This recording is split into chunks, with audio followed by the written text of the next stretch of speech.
I live in an apartment with my girlfriend. We moved in 3.5 years ago, and we've never had any problems until the summer of last year. It was a typical night. My girlfriend had to work late, so I was home alone for the evening. Our room is located on the first floor, facing the back of the parking lot, so it's usually pretty quiet since most of the cars either park in the garages or at the front of the lot at night. As I was getting out of the shower, I heard something that totally caught me off guard. It sounded like a baby was screaming bloody murder outside, so I quickly ran up to the window to look out. The lighting in the back of the parking lot has always been poor, but I was able to make out a dumpster and a few cars parked along the spots. The crying and screaming continued, so I opened up the window to try to narrow down where it was coming from. As I opened the window, I was shocked to realize how loud it actually was. Initially thinking that it could have just been a temper tantrum, I was now starting to panic. There was absolutely nobody in the parking lot, but the screaming sounded like it was, so I hurriedly got dressed and slipped on my shoes to go outside and look. As I approached the source of the noise, I started to realize that it was coming from the dumpsters, and my heart sank. The thought of someone putting a baby inside of a dumpster sickened me, and I ran over as fast as I could. I opened the gate encompassing the two dumpsters, and flipped the lid open to check. There was nothing except for trash in the first one, so I quickly moved over to the second one and did the same. Nothing. It didn't make sense, because I was definitely near the source of the screaming and crying, so I ran around to the back of the gate behind the dumpsters outside. What I saw made me freeze in my steps. There, on the ground behind the dumpsters, was a large speaker, maybe about the size of a microwave. It was playing a recording of a baby crying over and over on a loop, with the volume turned up to the max. Not really giving it any thought, I bent down and turned off the speaker, still trying to take in what had just happened. Something didn't feel right. Now that it was completely silent in the parking lot, I was able to hear the sound of multiple footsteps quickly approaching me.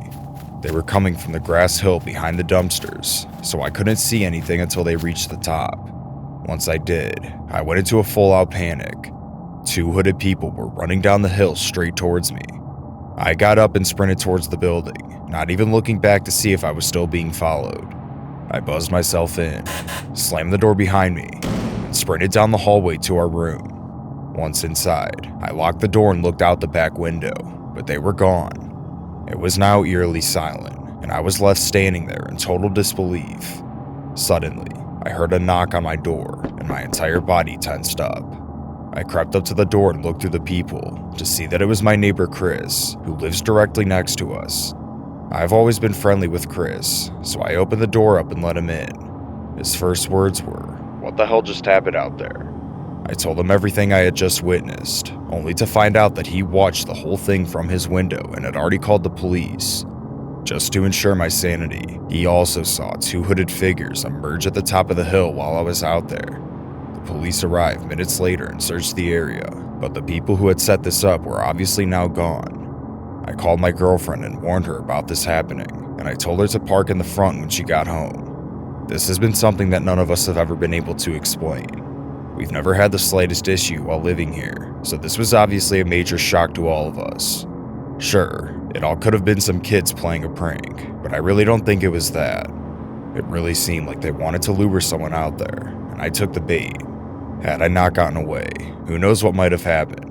I'm just glad that I was home at the time and my girlfriend wasn't, because she definitely would have gone out there if she heard it.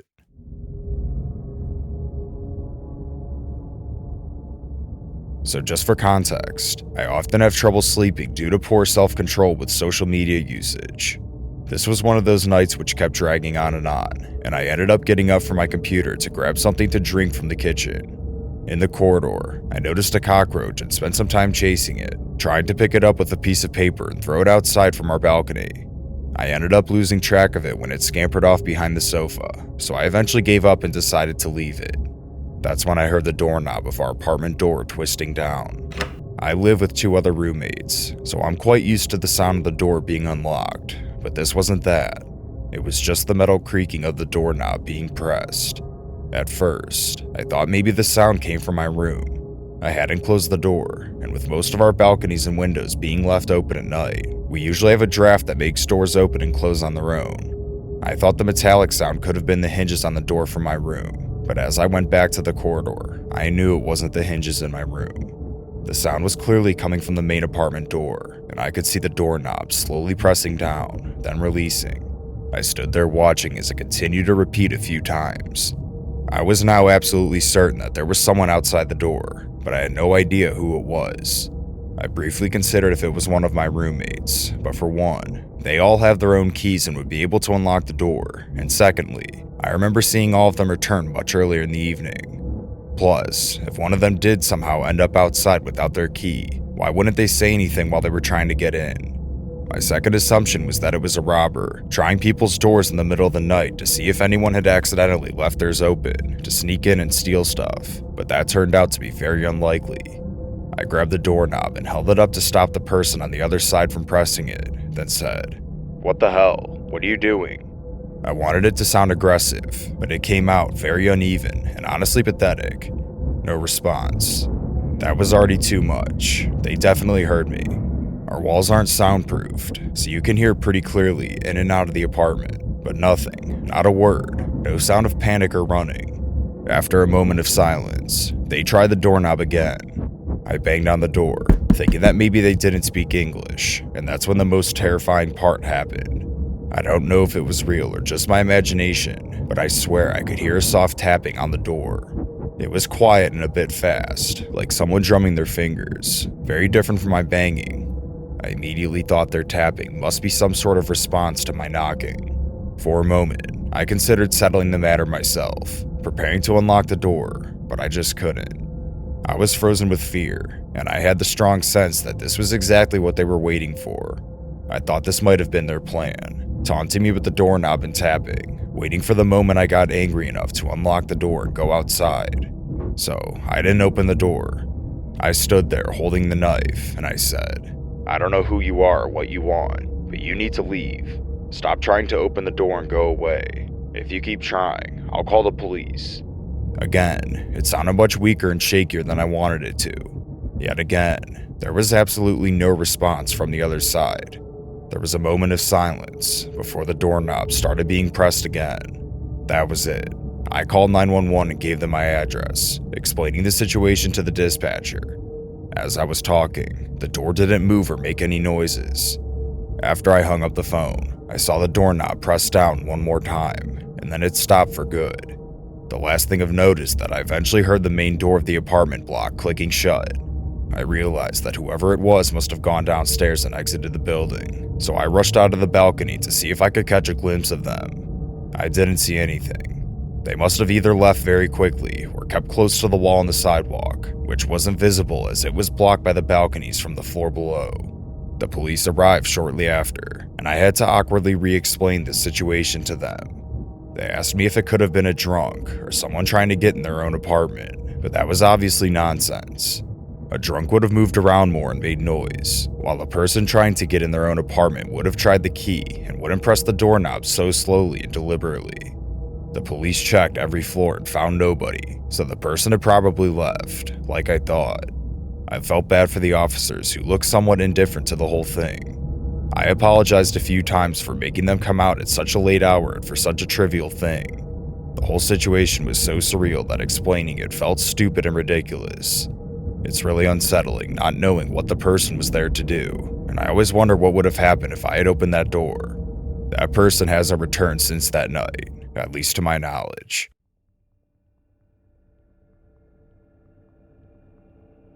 I used to live in a small apartment building just outside the main city.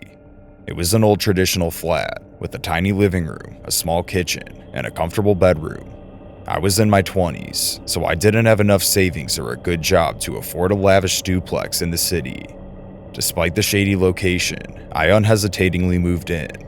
During those days, I was working overtime till 9 p.m., so I'd return back home late at night. The apartment seemed to be quite safe, even though not many people lived there. However, there was an old man a couple doors down who creeped the hell out of me. I grew up with my grandparents, so I didn't mind the presence of elderly people, but trust me, he was different, and not in a good way. There was a deep scar across his right eye, substantially profound creases on his forehead, and thin pale lips. For the first 2 days, I tried to suppress my fear and smile at him. However, he never reciprocated the same. Instead, he would give me this glare with his lips sealed together. I decided it was best to ignore him, so I tried to avoid eye contact with him as much as possible. One night, I came back home quite stressed out. The company that I was working for was going through a restructuring process, so there were a lot of responsibilities on my head. As soon as I reached my apartment, I slammed the door and jumped straight into bed. I turned off all the lights and shut my eyes tightly, but no matter how much I tried, I couldn't fall asleep. All that I could think about was work. Suddenly, I heard an odd sound outside the main door. My flat was quite small, so even the slightest noise in the corridor could be audible. I became alert and tried to comprehend the sound. It was the sound of a man coughing in the hallway. My mind came to a pause. I checked the time. It was just past 12:30 a.m. No one would be awake at this hour, I thought to myself, and tried to disregard the sound. But all my efforts went in vain since the noise became more vivid and clear with every passing second. What's even more terrifying is that the coughing sound had now been accompanied by banging on my door. I immediately jumped out of the bed and tiptoed towards the main door, darting through the small peephole. What I saw shook me to my core. There was a figure of a man outside my door. He was standing with his head down, so I couldn't see his face. All at once, a familiar person crossed my mind, the old man. He always stared at me like he was planning something insidious. I was certain that it was him. I panicked around the room, scouring for my phone, but I couldn't find it. My stomach clenched with the sound of a vigorous blow on the door. It felt like my door would be flung open anytime soon. Abruptly, my worst nightmare became true. The main door opened with a loud bang. My body felt numb as terror coursed through my veins. Despite the utmost terror, I still managed to run and hide underneath the dining room table. My heart hammered inside my chest and tears flowed down my cheeks uncontrollably in horror as I crouched underneath with my hands covering my mouth. Gradually, the man dragged his feet inside my apartment. Even though it was dark, I was still able to see glimpses of the man's body. My hands were shaking, and so was my entire body. I was in a complete state of panic. I had never felt so helpless before. In a matter of time, the footsteps wandered towards me, like as if he had spotted me at my hideout. I shut my eyes in panic, prayed to God, and counted to 10 inside my head. At the count of 10, I opened my eyes and found the man staring at me. With my cold and clammy hands, I pushed the man and tried to run. I screamed with a shaky voice. The man didn't even hinge a bit by my push. He began to wildly run towards me with a weapon in his hands. At that point, all I could do was scream and shout. I was freighted down to the sole of my shoes, yet I hollered as loud as I could. Suddenly, I heard a group of men shouting to back off. Those men were a group of policemen. They quickly dragged the man out of my apartment.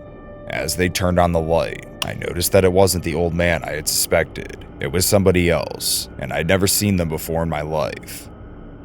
Shortly after, the cops told me that the old man who lived a couple doors down was the one who had called them and helped to save my life. Apparently, he had overheard me screaming and instantly called the cops. I felt very guilty for suspecting him, and I went over to his room to thank him. After a bit of chit-chat, he opened up to me that he endured the deep wound near his eyes while saving his granddaughter's life from a robbery, and since his granddaughter looked like me, he felt a strong connection towards me. It's heartbreaking that he passed away this year, and I have shared this story in his memory.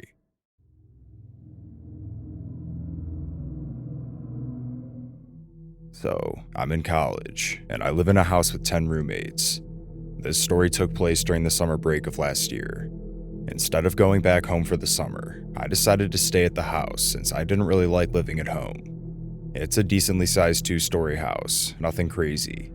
It does, however, get pretty clustered during school since everyone's living there at the same time, but last summer was nice because 5 of my roommates drove back home. That left us with 5 people living in the house: Jared, Michael, Will, Dustin, and myself.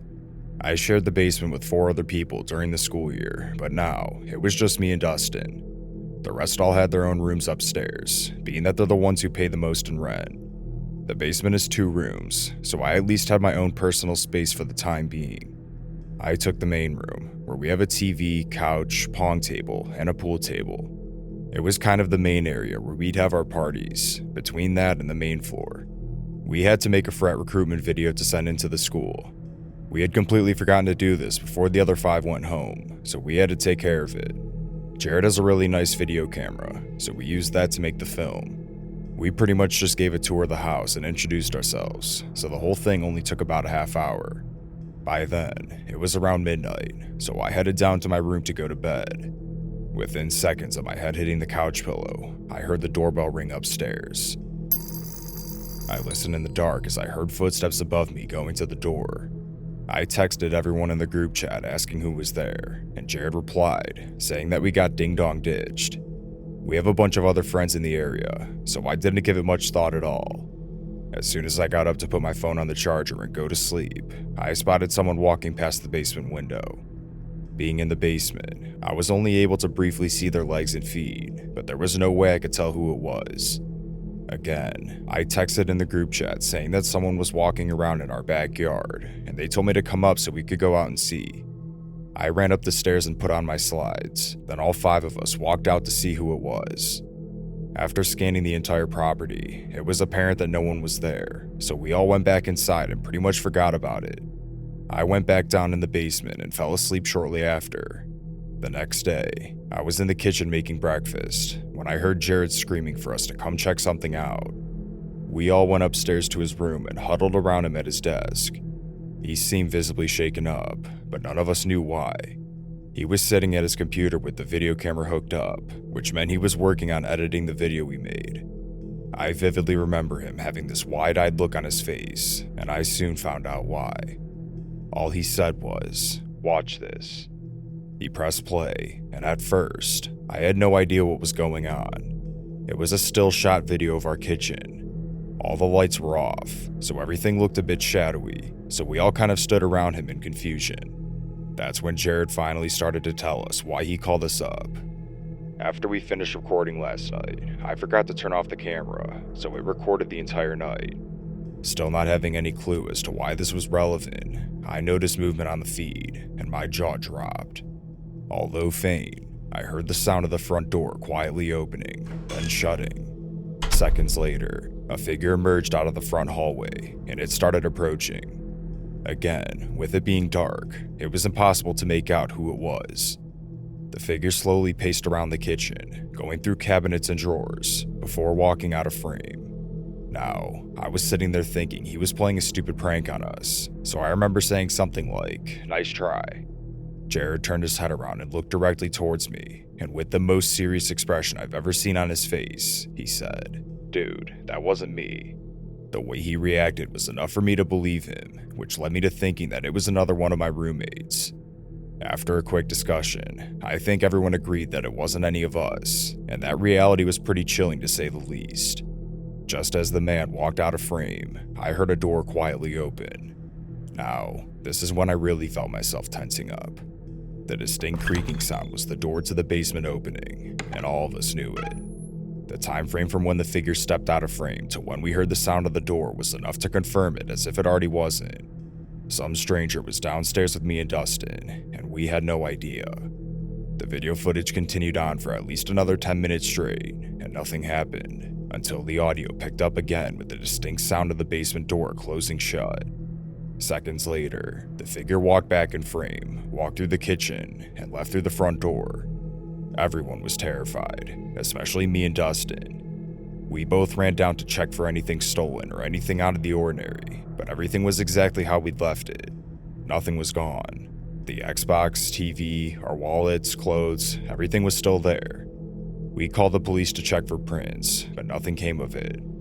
All we had was the grainy, black and white footage from the video camera. The door was left unlocked the whole night, which was something we honestly never did. We've always been good about locking up after leaving or entering, but with the weird ding-dong ditch encounter, and then seeing someone in the backyard, whoever was last in obviously forgot to lock it when we came back inside after investigating.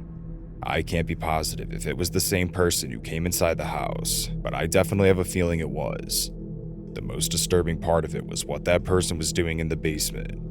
Since I was in the main room, I know they definitely saw me sleeping on the couch in the middle of the room. I was impossible to miss. The thought of it still gives me chills, and I guess I'll never find out. We haven't had any other instances since that night, and I still live there today. I guess the only positive thing that came out of it was that our video was accepted for promotion by the school, obviously having edited out the weirdo walking around our house in the middle of the night. Maybe something will come of it down the road and I'll find out, but either way, that was by far the creepiest thing I've ever witnessed.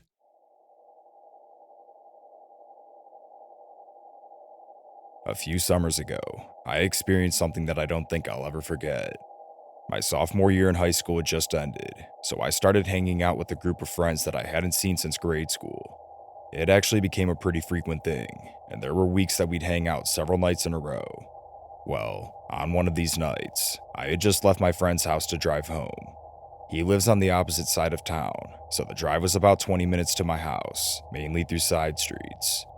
About 10 minutes into the drive, I usually turn down a parkway that cuts through the woods. The lighting on this road is horrible, so I always drive slowly with my high beams on. On this particular night, I had just turned down the street heading home. It was around midnight. The AC in my car wasn't working, so I had the windows down, with my music blasting. After a few minutes of being on this road, I spotted something up ahead. At first, I couldn't make out who it was, but as I got closer, I couldn't believe my eyes. There was a 4 or 5-year-old boy standing on the side of the road. I pulled up next to him and put my car in park, then scanned the road for any cars or any sign of a parent or guardian. There was nobody in sight. I left my car running as I got out and approached him. I don't remember exactly what I said, because to be completely honest, I was still stunned by the whole thing. "Hey buddy, is your mom or dad around?"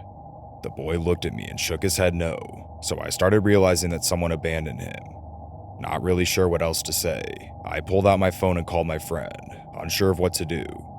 As the phone was ringing, I heard footsteps approaching from the woods. Before I could even process the noise, 3 people wearing all black clothes and hoods came sprinting out of the woods directly towards me. I didn't hesitate and quickly turned around back to my car. Looking back now, I'm so glad I didn't turn off my car.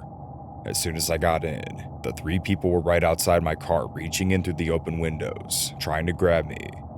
I managed to manually lock the driver's side door, but couldn't find the button to lock all the doors amidst the panic. One of the people opened the passenger side door and pointed a knife at me. Now, keep in mind, this whole chain of events took place in the span of probably 15 seconds, so I was completely fueled by adrenaline at this point and running on instinct. I threw the car in drive, and I'm glad I did, because it caused the person leaning inside my car to fall out after a few seconds of accelerating. I probably went 60 miles per hour until I was a good distance away from them. Once I got myself together, I picked up my phone, which had fallen under my seat, and my friend was still on the line. He heard the whole thing. After I finished explaining everything to him, I hung up the phone and called the police. I gave them the road and tried to describe the general location it took place in, but unfortunately, they couldn't find anyone. I don't think I slept a wink that night, as I replayed the events over and over in my head. If I had to guess, I think one of the people who attacked me was the parent of the little kid, or at least I hope so. All I can do is speculate, but I just hope he wasn't kidnapped. Either way, I hope the kid is doing alright today. I can't imagine any parent using their kid for such an awful thing, and I hope he's found a better home.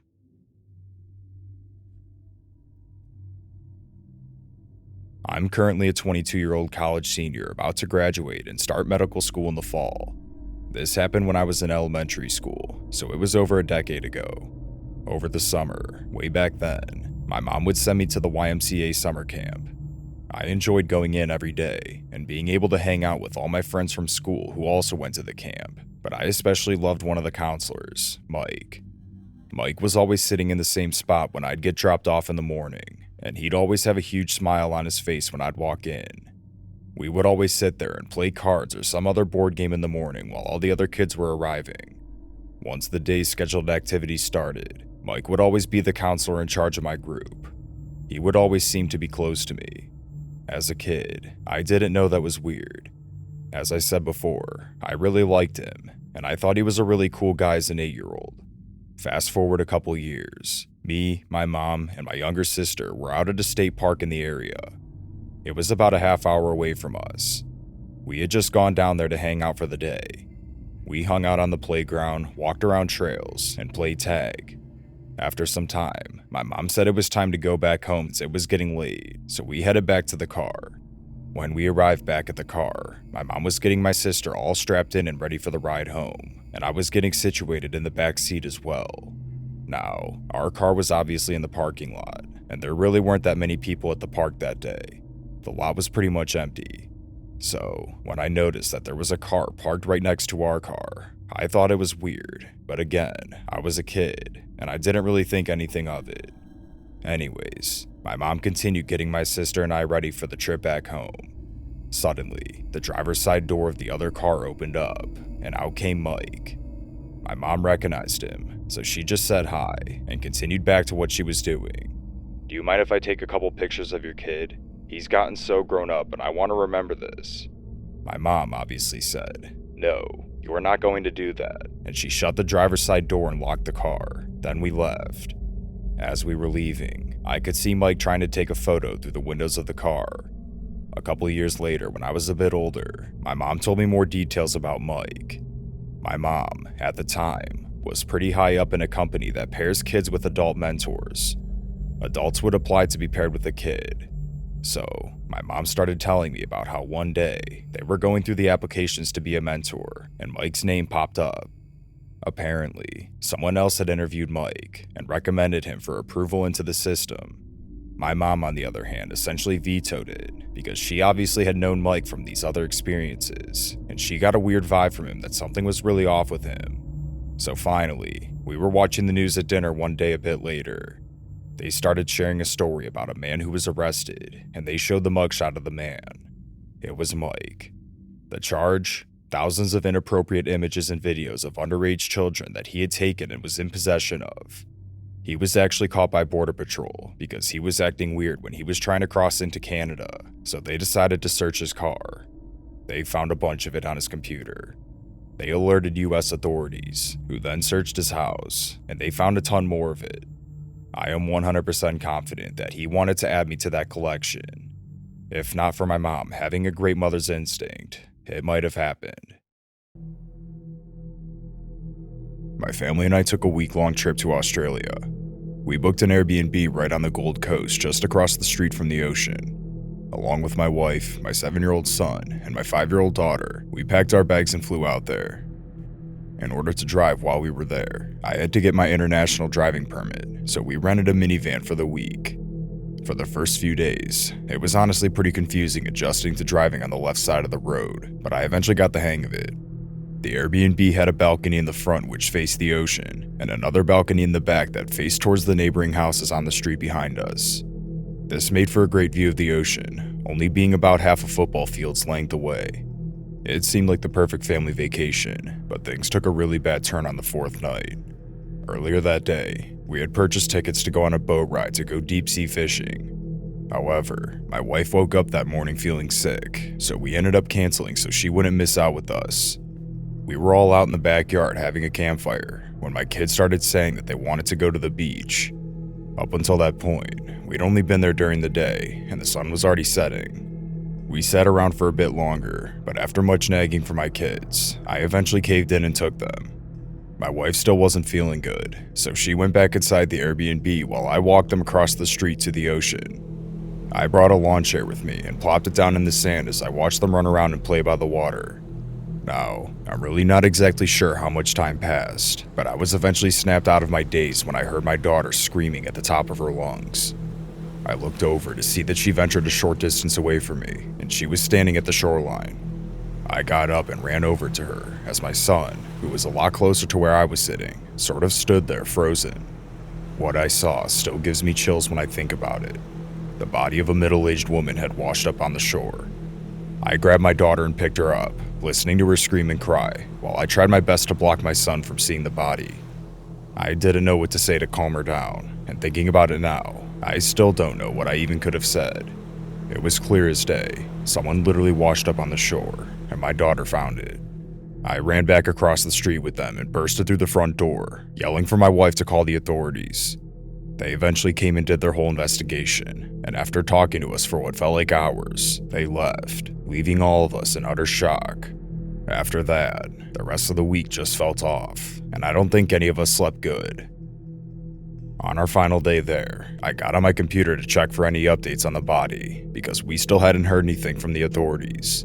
The first article that popped up was posted less than 24 hours ago, and it was disturbing to say the least. The woman was identified as a British native who was vacationing with a friend. It was too early to rule anything out, but it was made clear that there was suspected foul play. It turns out, we were supposed to be on that boat with her. I'm not sure how many others there were, but that discovery in of itself was terrifying. I still don't know what to think about this, and I haven't been able to find any updates since. Had my wife not gotten sick that morning, we would have been there, and we either would have witnessed or fallen victim to whatever happened. Either way, I guess we lucked out not going on that boat, but it still bothers me to this day not knowing what happened.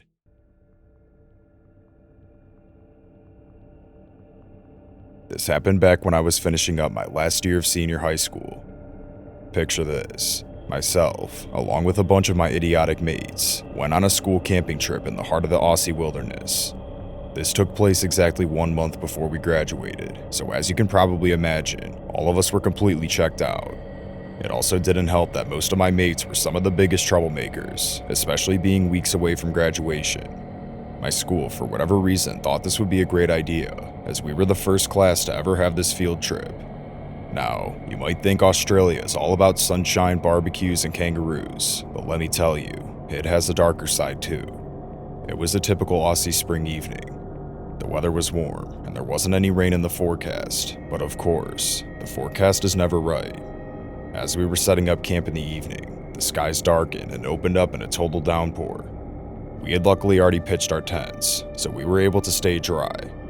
Once the rain let up a bit, the teachers led us to a pavilion near the parking lot. They went over the general rules for the following days, but they really emphasized not leaving the camp at any time, unless we were accompanied by a teacher. Everything they told us pretty much went in one ear and out the other, which looking back now was flat out stupid. Our curiosity got the better of us, and later that night, my mates and I decided to sneak out and explore the forest. Once the teachers were all passed out in their tents, we all met up just outside the campground with our flashlights in hand. None of us had any idea where we were going, which again, looking back now was stupid, but we were very naive and impulsive. After walking for about 10 minutes, we reached the bottom portion of a huge cliff, with large rocks and boulders surrounding the wall of the cliff. Most of us sat around and talked, while a couple of my mates continued exploring the area. Suddenly, one of them yelled out, "Come check this out." I got up right away and headed towards them. What I saw next was something I wasn't expecting. There was a small opening in the bottom of the cliff, partially covered up by long grass and brush, that led to a cave about the size of a bathroom. We each bent down and crawled in, and what I saw was nothing short of horrifying. In the corner of the cave was a pile of bones. I was taken back by the hill it formed. There had to be hundreds. Now, I'm no anthropologist, but I don't think it takes one to identify human skulls. I gagged as I stepped back out, not only scared, but disgusted as well. We all immediately headed back to camp, went in our tents, and laid there wide awake until morning. None of us wanted to tell the teachers, because we'd certainly get in trouble, so my mates and I devised a plan. On our group hike the next day, we pointed out the cliff and asked the teachers if we could explore the area. We led them to the cave, and the rest carried out itself. The teachers saw, sent us back to camp, called the cops, and made us all pack up to leave. I guess the only positive thing that came out of it was that we didn't have to go to class for the rest of the week, but it was nonetheless disturbing encountering those bones. According to what I've heard, the police confirmed that they were indeed human bones, and I don't think they've caught whoever put them there. It's deeply unsettling to know that we were out there in the middle of the night in a cave where a madman was hiding human bones, and I'm glad we never encountered the person responsible.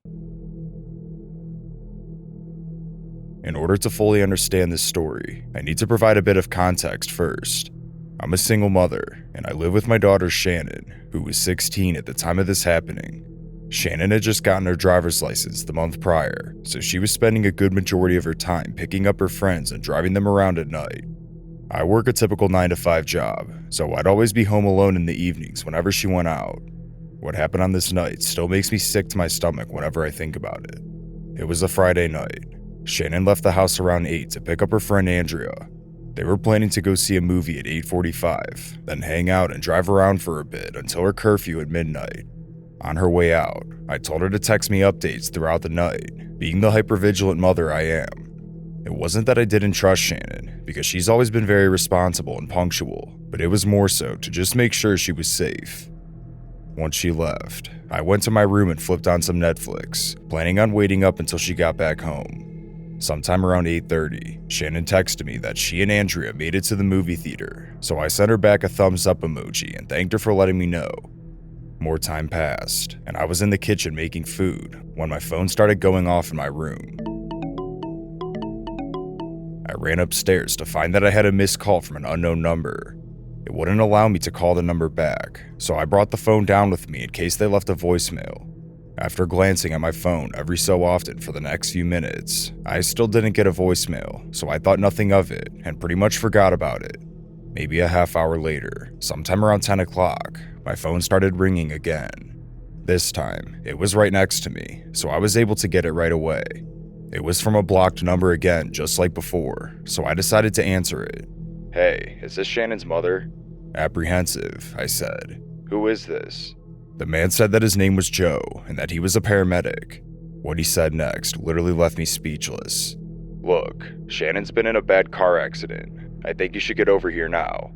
He gave me the name of the street and general location of the crash, and I hurriedly wrote it down on a piece of paper, trying to hold back the overwhelming amount of emotions I was feeling.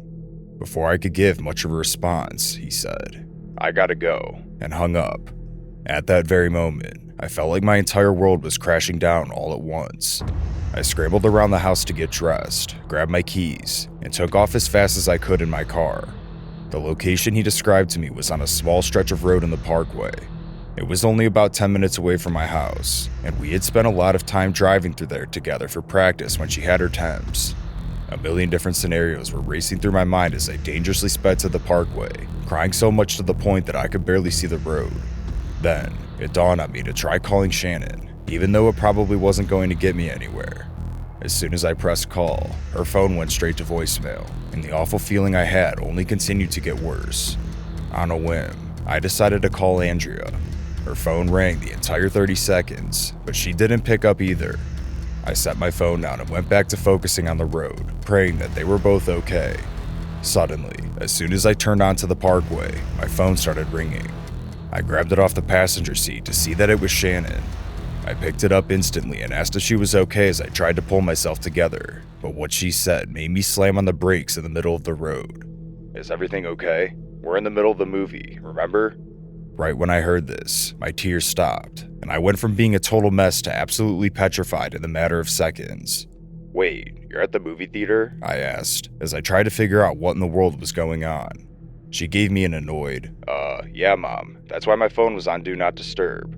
I told her that I'd explain everything soon, but that she needed to come home immediately. She was quite reluctant after hearing that, but she gave in and agreed shortly after, probably recognizing my tone. I made a 3-point turn in the middle of the dark wooded road and sped home just as fast as I drove there while I called the police. I explained everything in detail to them on the phone, and they instructed me to head straight home, stating that they'd send officers over to take my statement. I arrived home shortly after, followed by Shannon and Andrea, who pulled into the driveway, who were still completely clueless as to what was going on. I explained to them that I got a call from a man claiming to be a paramedic who said that Shannon crashed her car and that I needed to get there right away.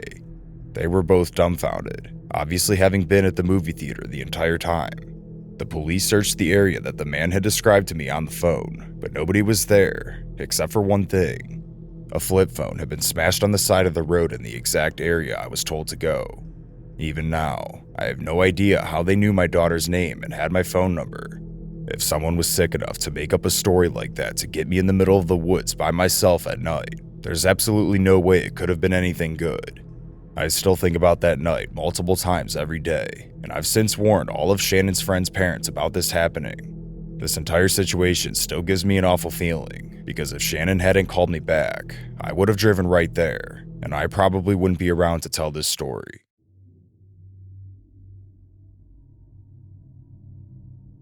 My family and I are from Australia. Back in 2007, we decided to take a month-long holiday to America. We rented a car and traveled from LA up the West Coast, and then back down through Nevada. One night, we were traveling towards Lompoc and stopped in Santa Barbara for the night to sleep. We drove around for a while looking for a decently priced motel that didn't look too shady. My mom and dad found a place that looked okay enough, so they went inside to inquire about the price of a room for the night, while my sister and I stayed in the car and listened to our music on our iPods. We were bopping along to the Frey album I had bought that day when my sister removed her headphones and said, "Look at Mom, what is she doing?" I looked out the window where I could see into the reception area of the motel and saw my dad talking to the manager as my mom stood there displaying very cold and odd body language. She's usually very friendly with staff everywhere, so this was odd for her. "What's wrong with her?" I said to my sister as we kept a close eye on them. My mom was standing behind my dad with her arms crossed, looking around the place as if she was on guard for something, which was definitely out of character for her. After some time, my mom and dad got back into the car and discussed what to do about staying the night. My dad stated that we wouldn't find anywhere cheaper for the night, and that he was also hungry, so he suggested that we just stayed there. Plus, it was the last room available, so we had to make a quick decision. To his dismay, my mom disagreed. "I don't like this place. I have a bad feeling." My dad argued on, getting more and more irritated that my mom couldn't explain what she didn't like about the place, until she finally snapped and yelled over my dad saying, "We are not staying here." My dad screamed fine as he started the car and backed out of the motel driveway. At this point, my sister and I were looking at each other like, what the hell just happened? But we stayed quiet as Mom seemed on edge. Anyway, we ended up finding a place to stay that my mom approved of, so we bunkered down for the night. In the morning, we were all bustling around the motel room getting ready for the day when my dad turned up the TV to hear a news story about a shooting at the motel my mom didn't want to stay at. It turns out, about 15 minutes after we left, a couple walked in and booked that last room, and the man that was behind them shot them because they took the last room. We all turned to look at my mom, who was standing there wide-eyed, watching in horror. "I told you, I had a bad feeling about that place." We were all in genuine shock, and I definitely took away one thing from that day. Always trust your gut, or better, always trust your mom's gut.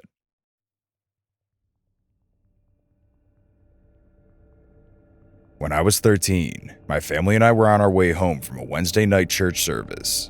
My mom was in the driver's seat and I was behind her in the back. My 5-year-old brother was in the middle, and my 10-year-old sister was on his other side. We were just down the road from the church, but it was a country road and it was late, so there was no light and no one else on the road.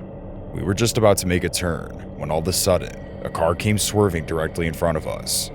The driver of the car was taking the turn so fast that they came into our lane and almost hit us. We swerved as they tried to get in their own lane before we collided.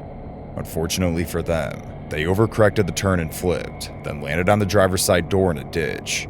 My mom, of course, hit the brakes and immediately jumped out of the car to go help whoever was in there. She got about 3 steps away from our car and stopped dead in her tracks. My sister and I were sitting there with our mouths hanging wide open, still trying to take in what just happened. All I remember thinking was how surreal it all felt, as I'd only seen stuff like that in movies. For some reason, my mom was still standing there, no longer approaching the car. It was summer, so all the windows to our car were rolled down. I then heard a person start yelling for help from inside, and my mom started moving again to help him, but for some reason, she stopped again in the center of the road. Suddenly, another car flew up behind us, and the male driver didn't hesitate to jump out and run up to the crash to help. Once the man got to the car, he started prying at the driver's side door to help him get out.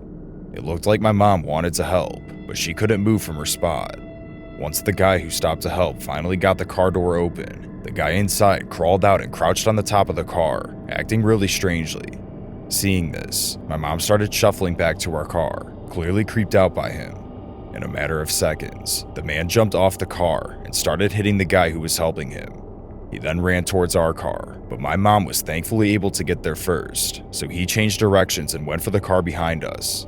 My mom got in and locked our doors just as he jumped into the other car's driver's seat. He accelerated without even closing the door, narrowly missing us. Suddenly, the guy who was carjacked ran up to my mom's window, screaming and knocking. My mom was obviously shaken, so she only cracked the window open so we could hear him. He was begging to my mom to call 911 because his girlfriend and phone were in the stolen car. Panicking, my mom couldn't find her phone, so I dialed 911 on mine and gave it to her. While my mom was on the phone with the operator, we heard a woman scream down the road. The man who was at our window ran towards the sound and later returned with his scraped up girlfriend. My mom unlocked the doors, and he placed her in the passenger seat as we waited for the police. The girlfriend explained that the carjacker tried to attack her while he was driving, but he eventually pushed her out of the moving car at about 60 miles per hour. The police arrived and gathered our statements. One officer informed my mom that the carjacker had shot and killed someone behind an apartment complex, which partially explained his erratic behavior. When we finally got home, we were told to go to bed, but I couldn't sleep, still shaken up from the whole thing. I went to talk to my mom and asked why she didn't keep running to the car like the other guy, and her response left me in awe. She told me that she didn't know why, but for some reason, she had an inexplicably strong feeling to not approach it. When she heard the cries for help, she wanted to help again, but that same feeling prevented her from approaching the car. To this day, I still wonder what would have transpired if my mother hadn't heeded that inner voice. The carjacker could have easily overpowered her and reached our vehicle, had she been just a few steps closer. I live in Florida, and this incident happened about 3 weeks after Hurricane Irma, so not that long ago.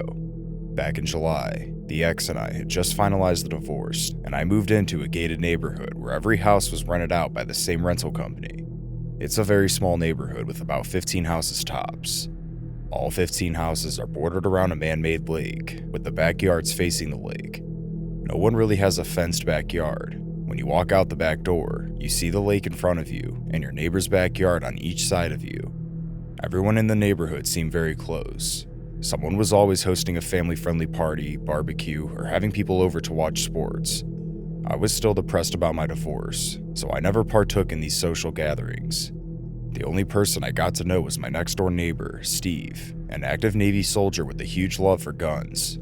My daughter, Alice, was 4 years old, and I would get her every weekend. Alice's bedroom window faces the backyard towards the lake. I spoil that girl to death. She truly is my everything, and I count down the days to the weekend every week just to be with her. That's why I was upset when Irma came, because I had to go almost 3 weekends without seeing her. On the weekend before the storm, she was with her grandma, so she was stuck there for the entire hurricane. The humidity was so bad that week that I slept in my daughter's room every night because her room was the only one with a window that faced the lake. I opened up the window, exposing just the window screen, so the wind from the lake could cool the room as much as possible while I slept. Eventually, the power came back on and the hurricane was on its way out, so Alice started visiting me again like normal. That was when the nightmares started. My daughter would complain about the singing lady and how she doesn't like her anymore. I thought maybe she was referring to one of my ex's friends, or maybe one of her teachers at school. That Saturday night, Alice woke up in the middle of the night screaming bloody murder.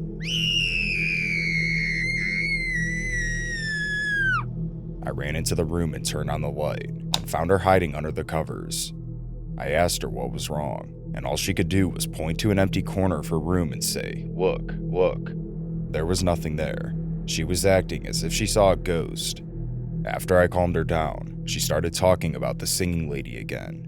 "Please tell the singing lady not to come back. Please, Dad, make her go away." Obviously, she was having nightmares. I showed her there was nothing in the closet and nothing under the bed, and that there was nothing to be afraid of.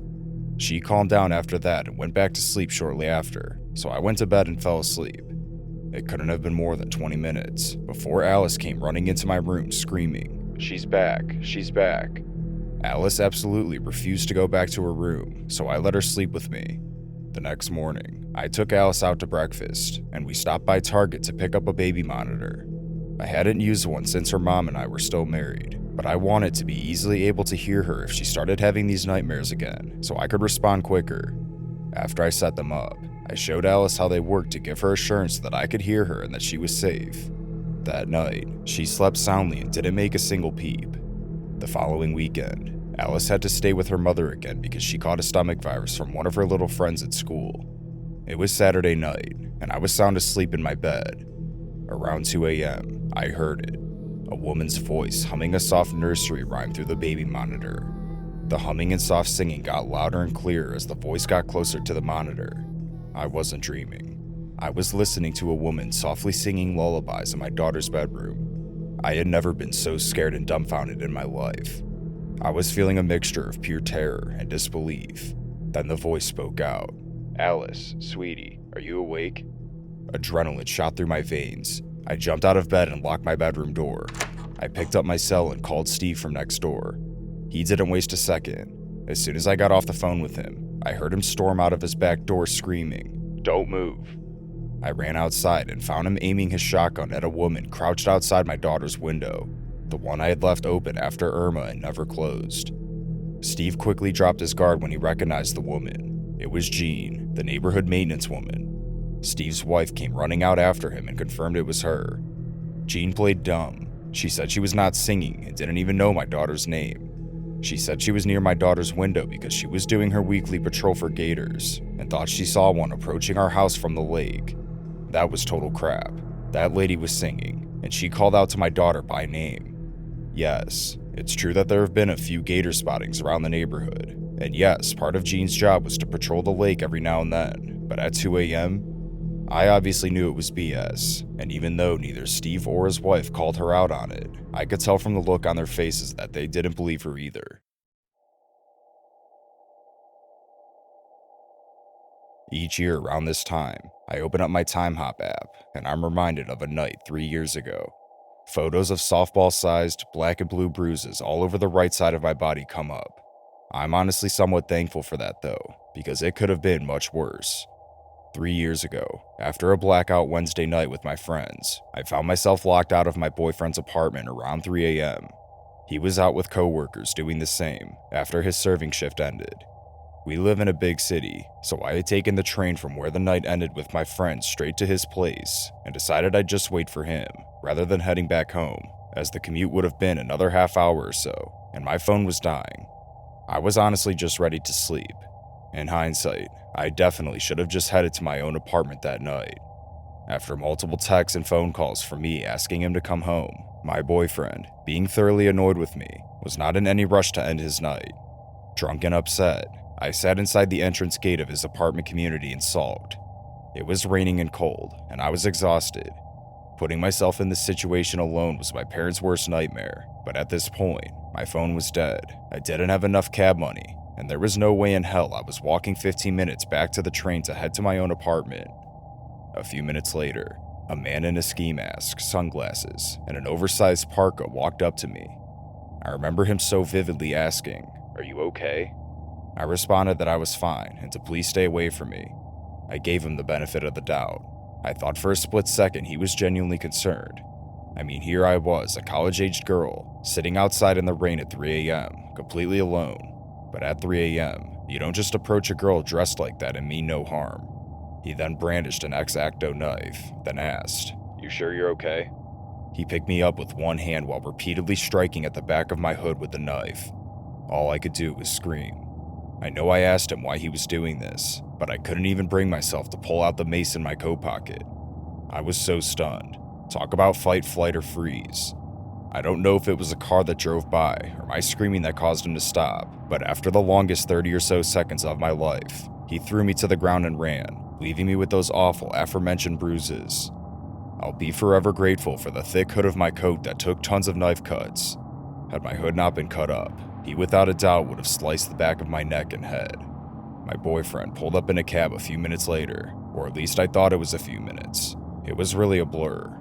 I definitely went into a state of shock.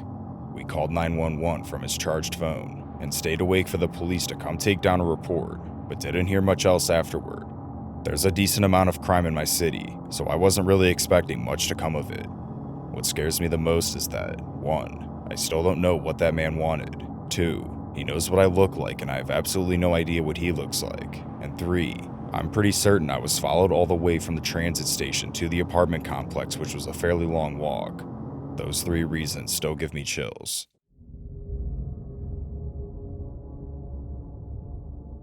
When I was in high school, around 15 or 16, I used to go on walks around the neighborhood across the street because it was a gated community with nice sidewalks and interesting trails. The way that this neighborhood was set up was that it has a long main road that eventually turns into a huge cul-de-sac, with smaller roads branching out along the way that are all connected to each other. It should also be said that I unfortunately got a lot of unwanted attention from older men, but this is the first time I felt truly scared because I was alone. Back to the story. It was summer in Florida, so it was quite hot. I was wearing shorts, a plain neon green shirt, and flip-flops, a typical casual summer outfit for a teenage girl. I set off on my walk, enjoying the summer breeze and listening to music. As I made my way up the main road, passing the side streets, a landscaping truck with an attached trailer drove by. I thought nothing of it due to the fact that these trucks were everywhere, because this neighborhood was full of wealthy people who all hired landscaping services to maintain their lawns. I saw him turn right onto the next street up, so I was still thinking nothing of it. As I passed the street he pulled onto, I couldn't see him up the road. After walking a bit further though, I would see him idling on the next side street that connected to the main road I was on, and he appeared to be looking down the road in my direction. This neighborhood is pretty confusing for someone who doesn't live there, since all the houses look alike, and he was probably just lost. He was still idling there when I came up on that street, so I crossed in front of his truck and continued on my way. After I passed him, I heard him start to drive up behind me, and I made eye contact with him as he passed. He was looking right at me, making bobbing head movements and licking his lips. At this point, I stopped making excuses for him and started to feel uneasy. I then saw him make another right onto the next street, so I was hoping that would be the end of it. When I reached the end of the street, because he was sitting there idling by the stop sign, just like before, I contemplated what I should do, because he was clearly just taking the interconnecting roads, so he could keep driving past me and keep track of where I was going. I was still hopeful that he'd find the house he was supposed to be working at and stop following me, but when he did this weird side street leering parade another few times, I was officially terrified. I stopped walking and considered my options. I could turn around and walk home, but the only way back was to walk back down the long main road, and there was nowhere to hide if he noticed I was no longer walking into the neighborhood and turned around. As you get closer to the front of the subdivision, the houses become more and more sparse. I considered knocking on one of the house's doors, but I couldn't see anyone in their yards or any lights on inside. Oddly enough, I was scared of coming across as a creep by knocking on strangers' doors until someone answered me. I also thought about calling my mom, but this was back in the day when all I had was a huge Nokia phone for emergencies only, and I figured my mom would get mad at me for making her come pick her up for something stupid. I also thought about calling the police, but I assumed they wouldn't take me seriously. All of this is obviously irrational now, but I was panicking. So, after standing there, crying with my phone in my hand, I saw him again. He must have gotten tired waiting for me to walk by again, so he came looking for me. He drove by the opposite end of the road from me, took a U-turn to drive past me, then turned down the side street again, all while doing that creepy head-nodding look, except now he was doing it with much more energy and creepiness. I figured right then that it was time to make a break for it. While he was still looping around the side streets, I turned around and booked it, trying to run in my flip-flops while also crying. I ran until I felt like I was going to pass out, because the temperature outside was still super high. I checked behind me, and the creep wasn't there, so I rested for a bit and continued to walk, checking over my shoulder every time I heard an approaching car. I made it home safely, but I've never told my mom because I was afraid she'd either think I was being dramatic or not allow me to go on my walks anymore. If I could do it all over again, I'd call my mom in a heartbeat and take the information for the landscaping company on the guy's truck and call in a complaint. A little background here. My father was in the Army for 21 years. He retired and moved to a very small town in Central Florida. He got bored after a couple of years, and even though we didn't need the money between his retirement and what my mom was making as a tax prep, he wanted to go back to work. He started working at various gas stations, and with it being a small town, the owners didn't care if I came there and helped them out with stocking the coolers, or even running the register, as long as I didn't sell any beer or smokes. The actual story I'm going to tell took place in 1990, and I remember the date well, because it was shortly after my 15th birthday. I had just gotten my learner's permit, and my dad would let me drive him to and from work, just to get some experience on the road, both that day and at night. I was sitting in my usual spot at a table that was set up along the windows, book in hand, feet propped up, and a Mountain Dew on the table along with some snacks. I would generally spend most of the evening that way, reading books, getting up to run to the register, and stocking the coolers at different times. I remember glancing up because something caught my attention that was unusual, and I realized that a lady was walking up our parking lot from the direction of the interstate. The gas station was right on I-75. This in itself was really strange, because where we were located, you didn't get many people walking, and definitely not walking from the direction of the interstate. I figured she had broken down somewhere, and was coming to use the phone to call for a tow truck or something. I was completely wrong. She came into the store, looked around for a few minutes, and I remember getting just a strange and creepy feeling about her. She walked up to the counter and started telling my dad a story about how she had gotten stranded and needed a ride up to the next big town up north, Ocala. My dad let her know that he was working and that there was no way that he could take her. She then turned and looked at me, and while she was looking away from him, my dad caught my eye and subtly shook his head no. I was confused for a second, but then she turned back to my dad and pointed at me, asking if I could take her. My dad responded back that I only had a learner's permit and wouldn't be able to drive her anywhere and then drive back. Normally, I would have done it, even though it was illegal, because I'd done it a few times before already. I didn't argue with my dad, since this was completely out of character for him. He was normally chatty with the customers, but for whatever reason, he was almost curt and dismissive of her. It turns out, he had a bad vibe about her from the minute he had seen her walking up the drive. Well, she cussed him out for a minute, and he basically told her to get out of the store. She slammed the door open. I thought the glass was going to break from how hard she had slammed it, and then she walked out of the store and down the driveway. I kept an eye on her, and continued to watch as she made her way back up to the interstate, and then started up the northbound on-ramp. Almost a year passed, and I was in my bedroom, less than a week before my 16th birthday. I heard my dad yelling from the living room, "Get down here right now." I quickly ran to the living room and saw my dad pointing at the TV, and looked at the mugshot of the lady up on the screen, and immediately remembered that it was the lady who had been in the store. It turns out, I almost gave a car ride to Eileen Vornos, who was convicted of being a serial killer and then later put to death. I still have nightmares about what could have happened.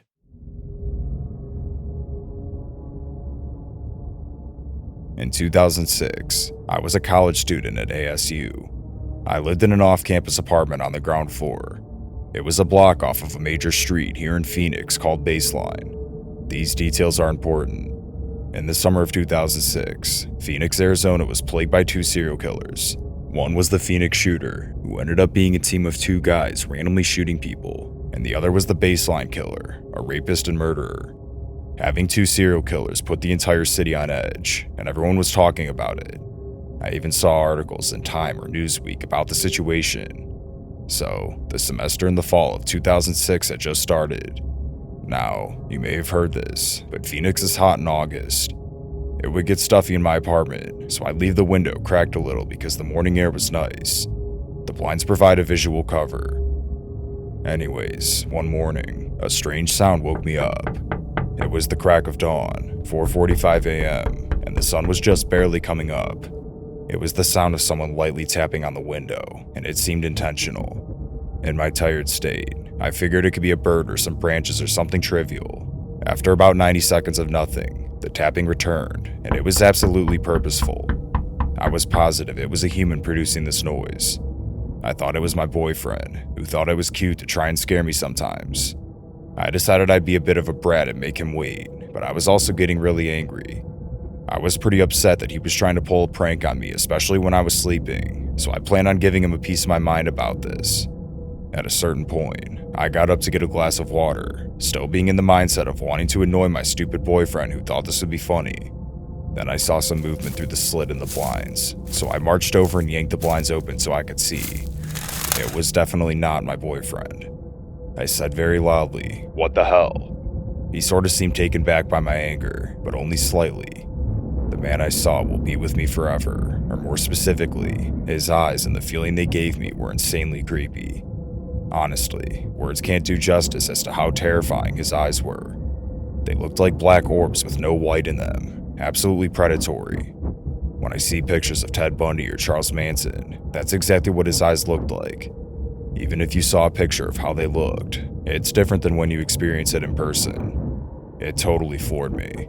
Something about this man was profoundly wrong. He was crouched down, like an umpire. He had on dark pants, a dark purple shirt, and a dark Nike hat. Anyways, after I yelled what the hell at him, he whispered to me, "Can I talk to you?" If you want to know how insanely creepy that is to hear, just whisper that sentence out loud to yourself right now. It still sends chills down my spine when I think of how that sounded. His hand subtly moved towards his waist. I later learned he would blitz attack his victims and he probably had a gun. All that separated us was a mesh screen. Now, this had only been about a 3-second interaction at this point. For some reason, I thought of Ted Bundy and how he'd pretend to be crippled to target his victims. I thought of my mom telling me to not be nice to strangers. My thinking wasn't as calculated as all that, but it was more than the nano-processing of how to deal with the situation. So, when he whispered that, I started yelling at him, "Hell no, get the hell out of here," adding in a couple of slurs into that sentence. I shut the window and angrily locked it. I can't overemphasize how incredibly irritated I was that this person had the audacity to disturb my precious sleep. I laid back down and wondered if I'd been too mean. What if he needed help? But that didn't really make any sense. Why would he be tapping and whispering if he was truly in trouble? I decided he was a creep after all. I was too annoyed to go back to sleep, but I sort of laid back down. I told my roommate about an hour later, and she sort of jokingly asked if it could have been the baseline killer. When she said that, my heart sank. Thinking about it, his face looked exactly like it did in the police sketches that were on the billboards everywhere. The only problem is that those billboards showed him with dreads, and the man at my window had no dreads. Apparently, he was some sort of disguise artist who'd wear wigs. I called the Phoenix police, and the detective I talked to agreed that it sounded like his MO. The suspect would say something to throw off his target, and then he'd blitz attack. The detective said that my angry response probably made me seem like too much of a hassle and moved on. I thought they might want to come out and try for samples, or to get surveillance video or something, but I didn't hear back from the detective. My parents freaked out. They got us knives, pepper spray, and put up signs. We then learned another tenant had complained that same morning. I never learned the details, but this idiot was apparently going around the complex trying to find a target. The stupid apartment wouldn't let us out of our lease, so we moved to a second-floor apartment right above our old unit. Anyways, on September 4th, 2006, they arrested Mark Gudu. I think the detective didn't call me back because they were days away from arresting him. When I saw his mugshot, I was sick, but also relieved. He was absolutely the guy outside my window. He's on death row in Arizona right now. His wife tried to mount some campaign to show that the police were framing him or something.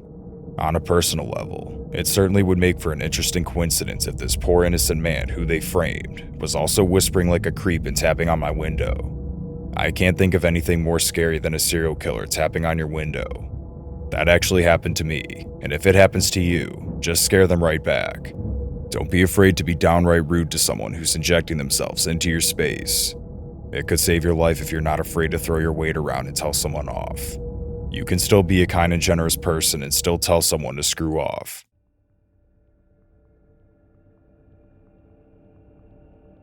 Back in about 2000 or 2001, I was driving by myself back to Arizona after visiting my mom in Colorado. I was in a station wagon and had a desk with me that my mom had given me that used to be my grandfather's. I've always been scared about driving at night, worrying that someone might be in my back seat to get me. This might be because of watching too many scary movies, or maybe because my mom's paranoia rubbed off on me. I was in the army, and I would drive back and forth a lot to visit her. She would get mad at me for sleeping at rest stops or gas stations, and always told me that someone was going to kidnap and kill me. I just didn't want to be bothered with the hassle and expense of a motel most of the time. I was driving on an empty stretch of highway late at night with no other cars around. Suddenly, a red truck came up behind me, flashing his lights and honking his horn at me. I was thinking to myself that there might be something wrong with my car, or maybe there was something wrong with the desk and the hatchback, because why else would he be so insistent on pulling me over? So, I pulled over and got out of my car. As I was getting out of my car, he was directly behind me, still flashing his lights and honking his horn. I got to about the middle of the car, planning on going to the back to see what the issue was, when it hit me. Why was he still honking at me when I was out of my car? It was very odd. Then, he got out of his truck. That's when I knew something wasn't right. I jumped back in my car and sped off. The next exit was 45 miles or so away, and he followed me the entire time. I took the first exit and went to a crowded grocery store with a laundromat next to it. There was an ambulance parked at the laundromat with its lights flashing, so I pulled up next to it. I figured if there was an ambulance, then a police officer may eventually come. The man, however, stayed in his truck in the grocery store parking lot, watching me the entire time. I was terrified. I didn't want to get out of my car and felt like an idiot if I would have to tell someone about what happened. I waited about an hour, and he finally left. After he left, I waited a little longer before continuing my drive back to Arizona. I was paranoid and watchful for any red trucks the entire time. Fast forward about 5 or 6 years, I was watching Unsolved Mysteries with my boyfriend at the time when a story popped up that immediately grabbed my attention. It was about a man on that exact stretch of highway with a red truck that used those exact tactics to get several women to pull over. He murdered all of them. I'm really glad my gut told me something was wrong, and I drove away.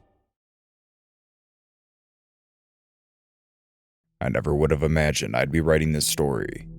It all started at my job. I'm a female, and I'm 36 years old. I was working full-time as a manager at a McDonald's, just a few minutes away from my house. I was previously laid off from my job, so I picked it up in desperation to find employment. One night during my shift, we were understaffed, so I took over the second window to give my coworker a break. A middle-aged man driving an old red pickup truck came through. I handed him his order and gave him the typical "have a good night" and turned back around to prepare the next order. Instead of leaving, he told me he had a question, so I leaned back towards the window to hear him. He asked me if I was single. The guy was clearly in his 60s, and he also gave off a really creepy vibe. I made up a lie and told him that I had a boyfriend, to which he said something like, "Oh, come on, he doesn't have to find out." I told him sorry and to have a good night again, and he drove off, so I thought that was the end of it. I couldn't have been more wrong. Right after I locked the place up for the night, I noticed that the same red pickup truck was back. It was parked in the back corner of the parking lot, with the front end of the truck facing the building. I didn't pay any attention to the security cameras earlier that night, so for all I knew, he never even left. I picked up my pace and headed towards my car, but as soon as I got close, the engine to the truck revved up and the lights flicked on as it started coming towards me. I quickly ducked in my car and closed the door, fumbling around trying to get the key in the ignition. Before I could even get my car started, the truck pulled up right behind me and parked, completely blocking me in. The door opened up, and the same man from earlier started approaching my car. I was literally shaking. He tapped on my window and I yelled, "Please go away," but that had no effect. Instead, the guy let out some half-forced smile and continued knocking on my window, asking me to roll it down. Not really having any other options in that moment, I slightly cracked the window open, just enough so that I'd be able to hear him. "Now that it's just us, do you want to reconsider getting my number?" I snapped back at him and said no, threatening to call the police if he didn't go away. He responded overdramatically, putting his hands in the air and taking a few steps back, laughing, saying, "You're a feisty one. Don't worry though, I like girls like you." I rolled up my window and didn't give him any more attention, and he eventually walked back in his truck and drove away. It probably took me 30 minutes to get home that night, taking multiple side streets and weird routes to make sure he wasn't following me. I eventually made it back without any further issue, and I didn't think he followed me. I was definitely creeped out by the whole situation, but it eventually started to slip my mind after a good week or so without seeing him again. Not a single thing happened until almost 3 weeks later. Every week, I'd attend an AA meeting, usually after work on Wednesday nights. The hour-long meeting went just like any other night, except for when I exited on my way out. The same red truck I had spotted weeks prior at my work was parked in the lot, right next to my car. I ran back in and told my friend Gene, who was one of the people who ran the meetings. Gene wasn't scared of any confrontation, so he walked out while I waited inside and watched through the windows. He approached the truck and had a brief conversation with the man, who then drove away. I thanked Gene countless times for his help, and got in my car and left to drive home. The entire way, like the time prior, I took the long way, constantly checking my rearview mirror to make sure I wasn't being followed. Once I felt like I was safe, I turned down my street, but once I was just a few houses down from mine, I felt like my breath had been taken out of me. The red truck was parked right in front of my house. I turned right into one of my neighbor's driveways, turned around, and called the police as I drove away in the opposite direction. By the time they arrived, there was no sign of the red truck, and there wasn't much I could do. They honestly didn't seem to care much, even when I mentioned that they might be able to pull the security footage in the parking lot from my meeting. The police just told me to let them know if anything else happened, so as you can imagine, I was wide awake for the entire night. I have no idea how he acquired my house address. For all the creepy things he'd done up to this point, showing up to my house easily took the cake. Well, nothing else happened, and I didn't see his truck for the next 2 weeks, until I noticed something strange on my TikTok account. TikTok allows you to see who views your profile, so I was immediately concerned when I saw that an anonymous account had viewed my profile 17 times. I barely ever use TikTok, and I've only posted 4 videos, 3 of which are of my dog. I only follow a few of my friends and family members, and I think I only have like 30 followers. Just one day after I noticed that, the same account left a comment under the one video that had my face in it. Seeing that face in person every day always makes me happy. As soon as I saw that comment, I wanted to vomit. I knew it was the same guy. Whether that was intended to be some sort of weird joke, or if he's implying that he's been somehow stalking me every day, I didn't hesitate to go to the police. Again, the officers didn't do a thing, and the one guy was really rude about it, who said, "Ma'am, leaving a comment is not a crime. Have a good day." Since I was basically kicked out, I went straight to my car and called my parents, filling them in on everything that had been going on. They were obviously terrified hearing that, and they've allowed me to come live with them for the time being. I'm not really sure what to do. I've asked several of my neighbors to keep an eye out for a red pickup truck driving by my house. As if things couldn't get any worse, my one retired neighbor who lives 2 houses down across the street called me last week and said he saw the same pickup truck drive by my house, slow down, then drive away. I'm honestly horrified. I really don't want to sell my house, but if this continues and he isn't caught, that might be my best option.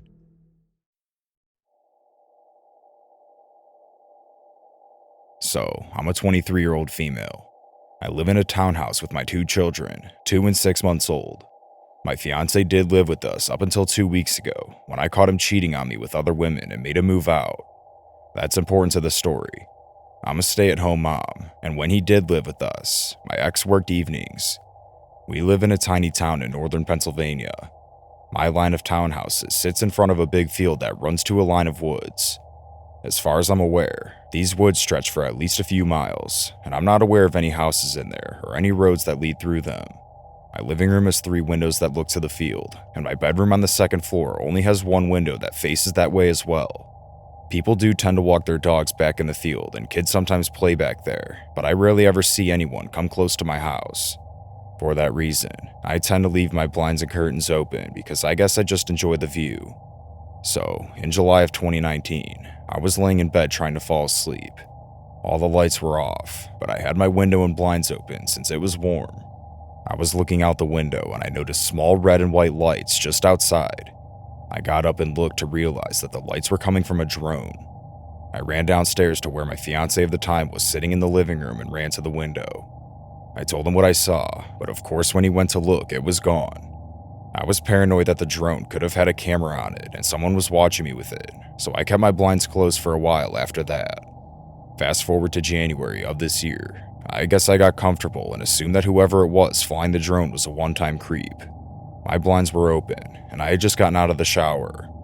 I was sitting on my bed scrolling on my phone when out of the corner of my eye, I saw lights again out of the dark window. It was the drone again. I ran out of the room and waited for a few minutes. When I peeked back into my room, it was gone. I quickly shut my blinds and got dressed. Honestly, I felt sick at how stupid I was to leave my window open again, especially after just getting out of the shower. Now for the really disturbing part. My 2-year-old son and I were out in the field 2 weeks ago playing ball, 3 days after I kicked out my fiance. I had my 6-month-old strapped to me in a baby carrier. Probably about a half hour after we'd been out there, I heard a slight whirring noise coming towards us. I looked up and saw the same drone flying towards us. I looked around and didn't see anyone. It stopped right over us. I freaked out and grabbed my son and dragged him into the house, looking back at the tree line every so often as we went. I knew they had to be hiding in there. I went inside, closed the blinds, and called my mom and told her about the situation. She told me to just keep an eye out. I said I would. My son likes to line his toys up along the windowsill, so I figured it wouldn't hurt to open them up just an inch or so. A little while later after, we ate dinner and it was almost dark. I was feeding my 6-month-old and my son was playing. He was standing over by the window, lining up his toys, when he started saying, "Dada, Dada." I assumed he was just missing his father and dismissed him by saying he was going to see him that weekend. However, he kept repeating it over and over. I looked up and saw him pointing to the window, under the little gap the blinds didn't cover. I froze. I remembered that he calls any man with facial hair Dada because it reminds him of his father, but there was no way someone would be bold enough to actually come up to my window, not when my neighbors are literally right there. Anyone could see them, but there aren't any lights back there, so unless someone actually stepped out of their house, I guess it would be hard to notice. I thought that maybe it was my ex, but it didn't make sense because he was supposed to be working. I ran to the window and moved my son. I really didn't want to lift the blinds, but honestly, I was sure it had to be the person who'd been creeping on me for the past year, and I wanted to see who it was. I pushed the blinds up, and I was looking at a man, who I definitely had never seen before, crouching in front of me. He was bald with a mustache and a goatee. I have no idea how old he was. He could have been anywhere from 30 to 50. When he saw me, he smiled and stood up.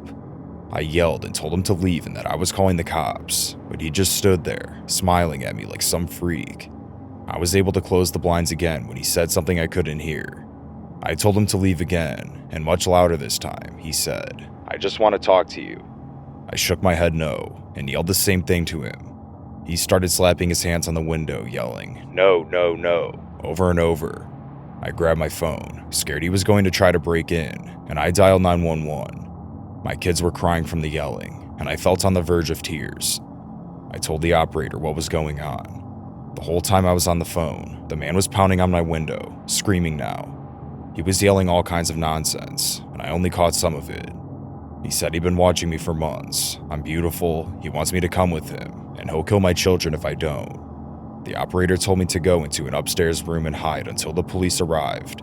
My town doesn't have a police department, so we rely on the state police. She said it would be about 20 minutes, but to stay on the phone with her. The man was practically punching my window now, and was just screaming like a maniac. I was just about to grab my kids and run upstairs, when I heard someone else screaming. The man bolted. I looked out and saw my neighbor and his girlfriend. I opened the window, and my neighbor said that he heard the man, so he ran around the house. He said when the guy heard him, he ran back to the woods and disappeared in the tree line, and they had also called the police.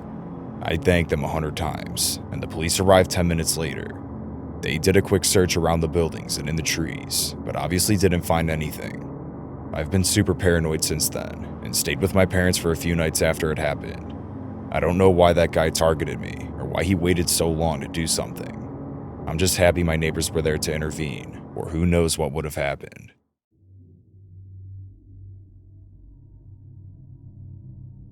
I've had a stalker for about 4 years.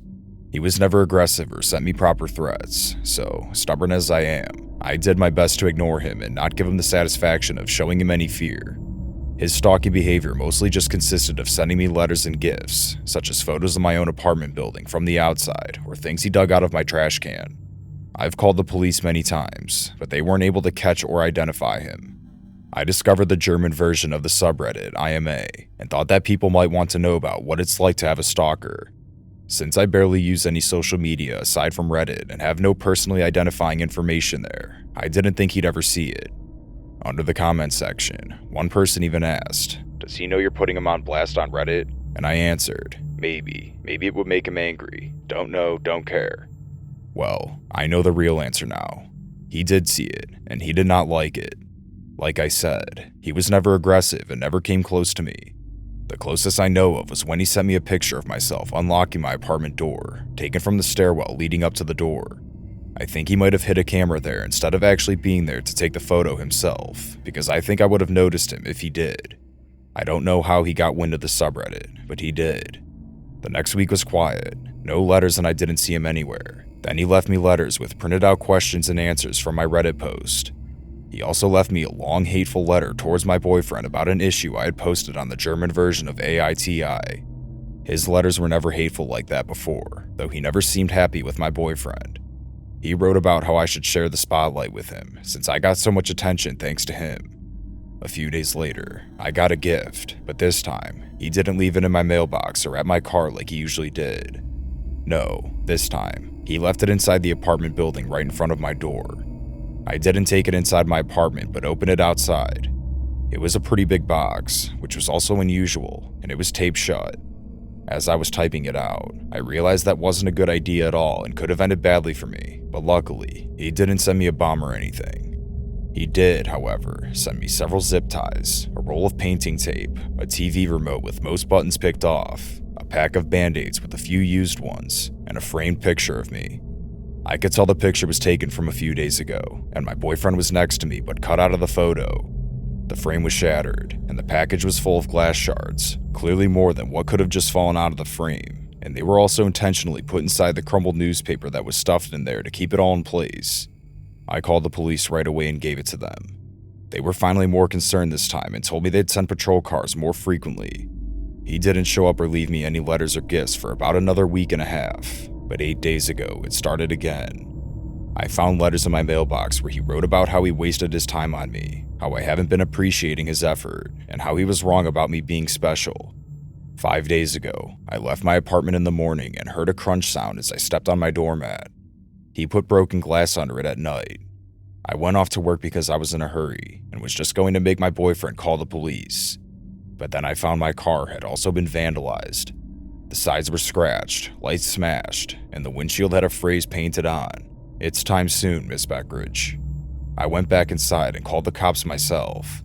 They found the same phrase on a note under the doormat.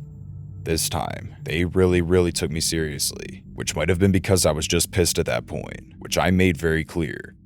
If for some reason you're like me and just too stubborn to be afraid of a stalker like mine, then all of this, the letters, gifts, photos, even the damn glass under my doormat, are just really annoying and inconvenient. But my car was useless to me now, and the threat scared even me.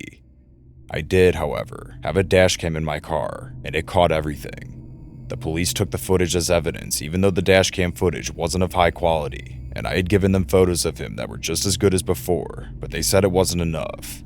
They told me they'd look into it further and promised to send more patrol cars again. Then it was quiet for 2 more days, until 2 days ago. Someone rang the doorbell just after 4 a.m. My boyfriend and I got up, but we were both hesitant until I saw blue lights outside, and just as I got up, I heard them shouting, "This is the police. Please open the door." They told us they were called by one of our downstairs neighbors, who came home from his night shift about an hour earlier and heard someone else enter the building after them before the door fell shut. My neighbors knew of my situation, and I had asked them to make sure they don't let strangers into the building. My neighbor then went into his own apartment and looked through the peephole. We have motion-activated lights in the stairway, so he waited to see if they turned back on. They did. Then, he saw a middle-aged man walk upstairs. Above this neighbor are only me and my boyfriend, and a single mom with 3 kids who probably wouldn't be getting any visitors at 3 a.m., so he called the police. They came and found my stalker 1/2 floor above me on the stairs.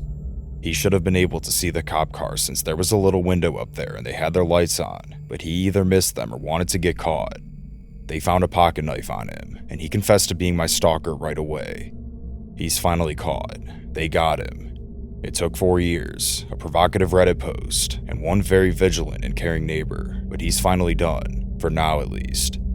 He's facing several charges, and I've collected every single piece of evidence over the past 4 years.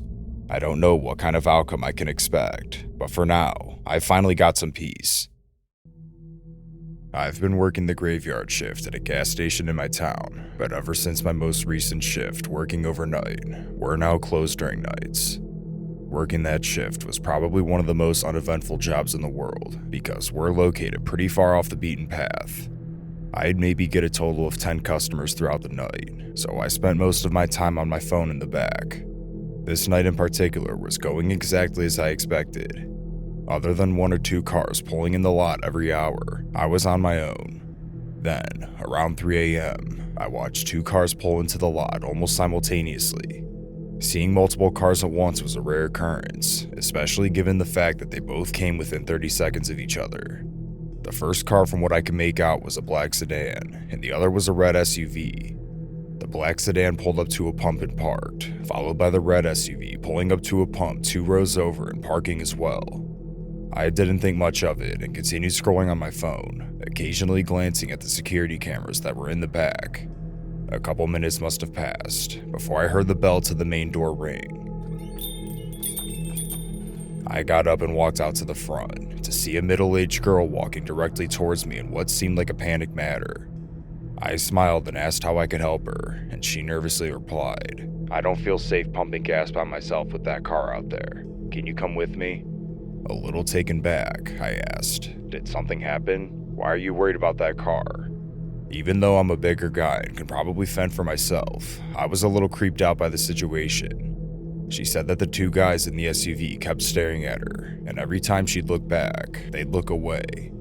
I was sure she was probably just being paranoid and everything was fine, but I looked out the window and noticed that neither occupant of the SUV had gotten out. It had been at least 5 minutes since they pulled in, but again, that was nothing to immediately cause concern. I figured I might as well help her just in case, plus it wasn't like I had anything else going on at the moment. I told her I'd walk out with her and she thanked me, and we started heading towards the door.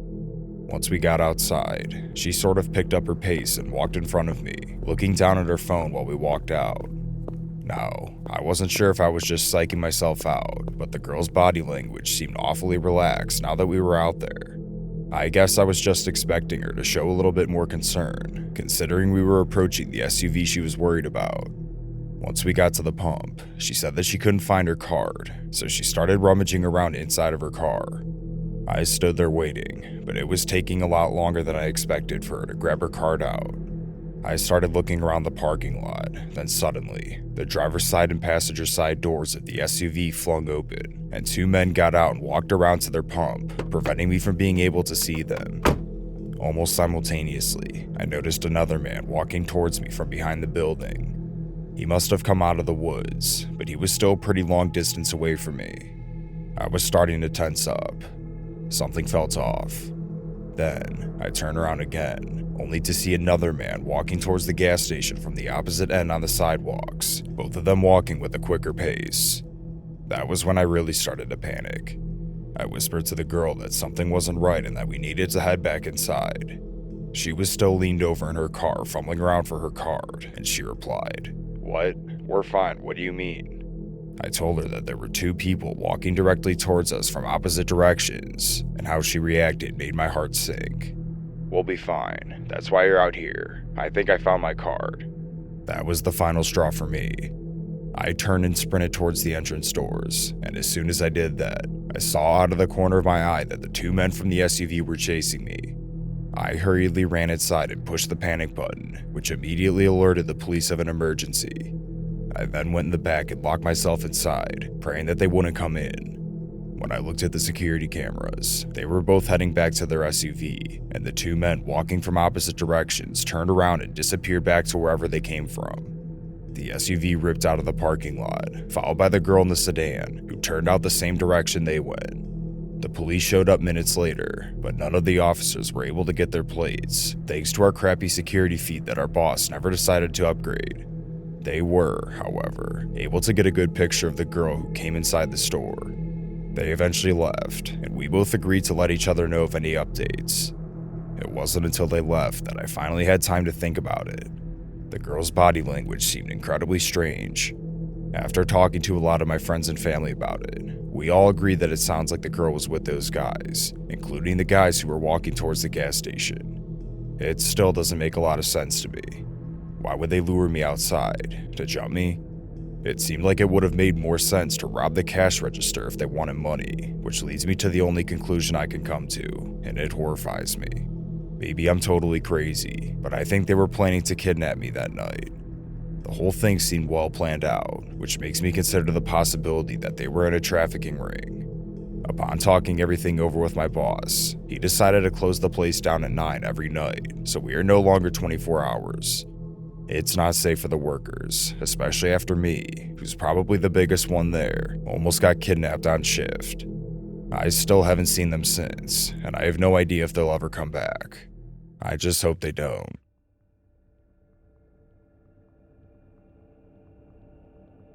This was one of the most unexpected and horrifying experiences I've ever lived through. It happened exactly 4 years ago today. I'm a male. It was my 28th birthday, and I had made plans to go out with my girlfriend. She lives about an hour away, so we don't get to see each other very often. We were supposed to meet up at this fancy restaurant in the city, so I was pretty stoked since I'd never been there. While I was driving there, I realized I made a stupid yet fatal mistake. I forgot to put on deodorant. Not wanting to upset the entire restaurant with my soon-to-become BO, I opted to pull into a gas station on the way there to see if they had any deodorant. Little did I know at the time, it really was one of my biggest regrets. I parked my car on the side of the building and got out. It was pretty crowded, since most people were probably still getting off work. I stepped inside and started looking around. They had a few different scents, so I was debating which one to buy. Suddenly, as I was standing there, the doors bursted open and a man stepped inside holding a gun in the air. He yelled for everyone to line up against the back wall, threatening to shoot us if we didn't listen. I didn't waste a second and headed towards the back wall with my hands in the air. The man seated me along with a few other people, a younger couple, an old lady, and 2 other guys. My heart was pounding out of my chest. The worker was being very compliant, but the man's aggressive behavior was genuinely terrifying. He had the gun pressed up to the side of his head, screaming at him to go faster. Once he cleared out the cash register, he took the worker into the back, yelling about opening a safe. I'm not sure what took place for the next 2 minutes, but the guy dragged the worker out by his collar and threw him on the floor next to us. He turned and headed for the back room again, where he started pounding on what I assumed was the safe. A couple minutes passed.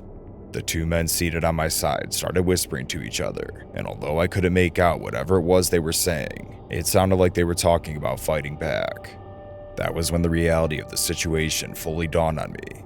If we made one wrong move, we would be killed. I'm not the best judgment of character, but I can say with 100% certainty that this guy was willing to kill anyone who tried to get in his way. I tried subtly shaking my hand at the men to talk them out of it, but I don't even think they noticed me. I decided it was best to stay quiet and comply with everything the guy with the gun said. Sometime later, the guy still hadn't come out, still pounding away on the safe. The sound of police sirens grew louder and louder, and before I knew it, there were already 5 cop cars outside. Hearing this, the gunman stepped out of the back and started shooting through the glass at the police. I couldn't believe it. I was a hostage in a shootout. One of the policemen got on the megaphone and ordered the guy to drop his gun and come out with his hands up, to which he screamed back saying no, saying that he was going to start killing us if they came in after him. This guy was insane. I remember thinking in that moment about death, and it genuinely terrified me. I thought about my girlfriend, my parents, and my friends, realizing I might never have a chance to say goodbye. It was a tough pill to swallow, and I really didn't think I was going to make it out of there alive.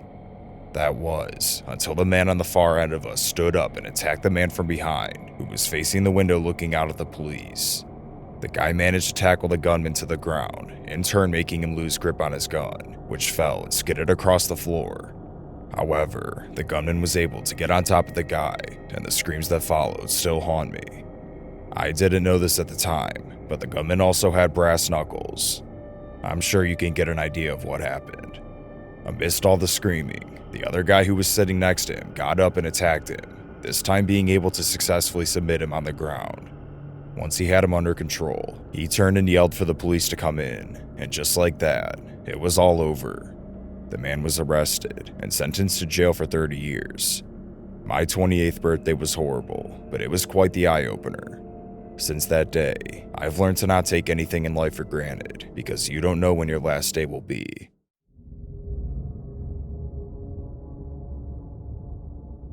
I'm a 21-year-old female. I drive from Miami to Daytona Beach almost every other week. I make sure to fuel up before I start off, but this one unfortunate day, I didn't. I left Daytona around 12 a.m. driving back to Miami. I drive a black Mustang 40th anniversary, so I was literally flooring it back home through I-95. The entire route was empty, other than a few trucks and small cars here and there. I was jamming to some good music, not paying much attention to what was going on with my fuel tank. Around 2:45 a.m., the low fuel warning came up. I saw it and started looking for the nearest exit, which happened to be Boynton Beach. I had never been there and had no idea about the general area. I took the exit and saw that there was a Circle K right up the road. I was a little relieved because now I at least wouldn't run out of fuel in the middle of nowhere. Now with barely any fuel left in my car, I pulled up to the gas station. It was totally empty. I couldn't even see a single car inside or even outside on the road. There were no people, other than one tall man in a red-colored jacket, walking around near the side of the gas station store, where all the parking spaces were, but he wasn't very close to the pump I was at. I was a little scared, but I usually try to shake my fear off by telling myself that it's nothing. The man, at this point, was looking at the ground, kind of walking in the general direction of my car. I was still inside the car, contemplating whether I should get out or stay in. Usually, I would have just gotten out and fueled up, not being scared, but that day, something in my gut told me to lock the door and wait inside until he either went away or walked past my car. He continued approaching until he was just a few feet away from my car, still not looking at me. I was trying to tell myself that it was fine and that he wasn't any sort of threat. But then, my worst fear came to life. The man looked up straight at me and dashed towards the driver's side door and tried to open it. At this point, it was around 3 a.m., with no other people in the general vicinity. I literally froze for a second and thought I was going to die.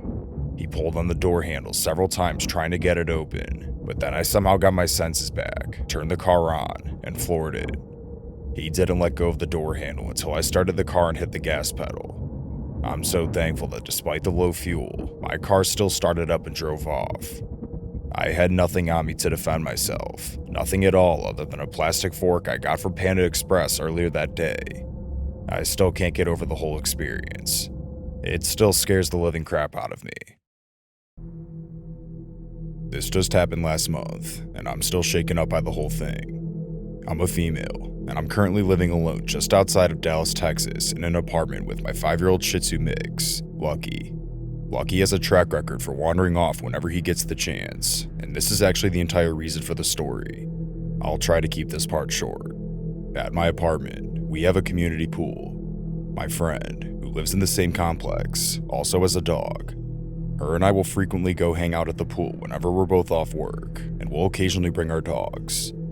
I headed down to the pool around noon on a Saturday with Lucky, and I met up with my friend and her dog. We were laying out sunbathing when I got a call from my boss at work.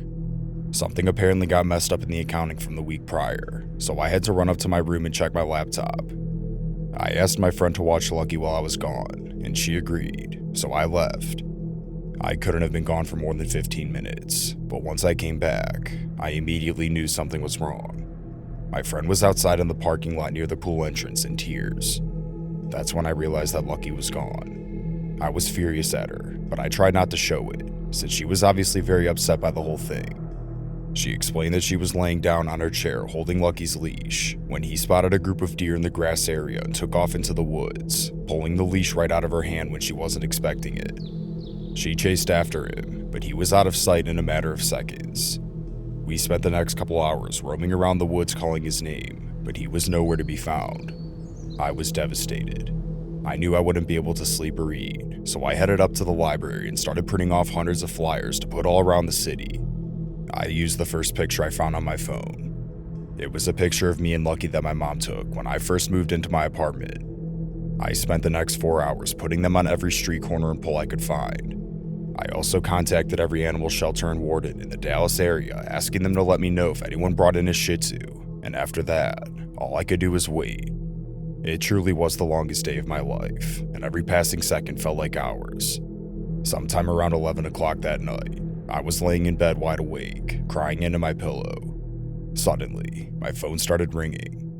It was from a number that I didn't have saved in my contacts, so I answered it instantly. A man's voice could be heard on the other end. "Hey, I saw your flyer about the missing dog. I think I found him." In that moment, I felt like my entire mood did a 180. I was incomprehensibly relieved, and I shot up out of bed and started putting on my shoes. I couldn't believe someone found him. Just to be positive, I asked if he was wearing a blue and white leash with a red collar, and he said yes. Before even getting a chance to ask where I could pick him up, I was already in my car ready to go. The man went on to explain that he was a maintenance worker at the nature center about 15 minutes away from my apartment. He said that he was taking out the trash when he saw a dog rummaging through one of the trash bags by the dumpster, previously spotting one of my flyers from earlier in the day. I probably thanked him 1,000 times, and we had a very polite exchange. I told him I was 15 minutes out, and he told me he'd be waiting there with Lucky. I was driving with the windows down, music turned up, and I felt so relieved and thankful that I finally found Lucky. That was, until I got a call from another unsaved number. I couldn't remember if it was the same number that had just called me, so I checked my recent calls before answering. It wasn't. I decided to let it go to voicemail. 30 seconds later, I got a notification that the number left a voicemail. When I listened to it on speaker, my stomach dropped to the floor, and I pulled over on the side of the road right away. It was a police officer. "Hey, this is Officer Jones with the Dallas Police Department. Someone just dropped off a dog that I believe belongs to you." My entire body tensed up in a knot. I called my mom completely hysterical and explained everything that had just happened. She told me to drive to the police station and she'd meet me there, so I did just that. Well, once we got inside, Lucky was there. Still thinking that there had to be some sort of misunderstanding, I asked the police officer who brought him in, and he said that it was an older lady. In that moment, reality hit me like a ton of bricks. Some random person was trying to lure me out into the woods, pretending to have my dog. I gave the officer the entire story and provided him with the number that called me. He was able to get in contact with the older lady who dropped off Lucky, but she didn't know of any man that worked at the nature center, so the long shot chance of them knowing each other was ruled out. He advised me and my mom to take all the flyers down as soon as possible, so we spent practically the entire night driving around taking them down. That same night, the officer called us and said that they weren't able to trace the number, and nobody was there when they came to check out the nature center. The next day, my mom contacted the nature center and asked if anyone was working there the night before around the time I got the call. The last person left at 6 p.m. I've since changed my phone number, and I've been constantly paranoid. It genuinely terrifies me knowing that someone tried doing this, and they still probably have the picture of me. The timing of the lady dropping off Lucky at the police station, and then the police officer calling me was truly a miracle. Despite this terrifying ordeal, I'm glad I at least have Lucky again.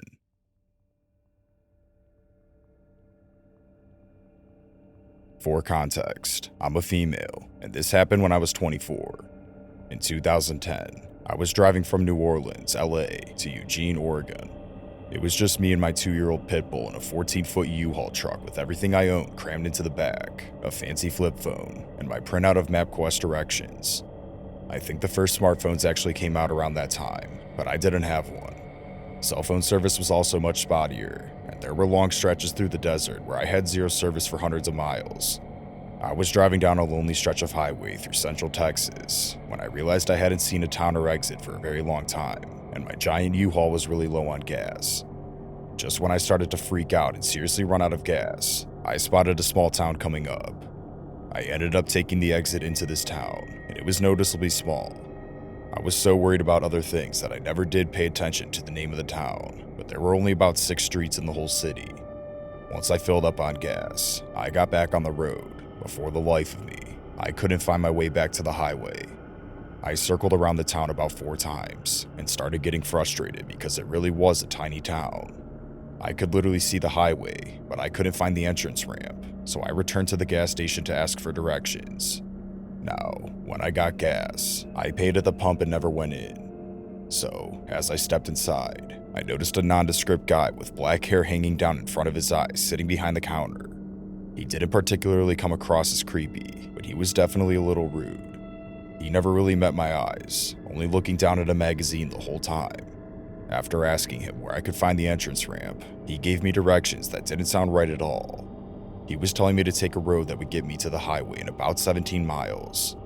For a moment, I was dumbfounded, briefly thinking I somehow really got lost, but then I pointed out that I didn't drive that far to get from the highway into town, so I basically asked him why it was so far to get back to the highway. I could literally see it from the gas station.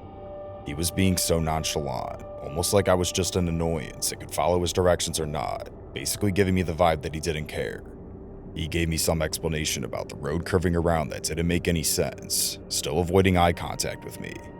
When I got into the parking lot, my whole body started trembling violently, and my heart started racing, seemingly for no reason. I got back into the truck, and as soon as I put the key in the ignition, I burst into tears. I had the most terrible feeling that, no matter how nonchalant he acted, this man had bad intentions. I didn't know what, but I knew right then and there that there was no way I was going to follow his directions. Yet, this was the only open store in this little town, and, short of knocking on doors, there was no one else to ask for directions.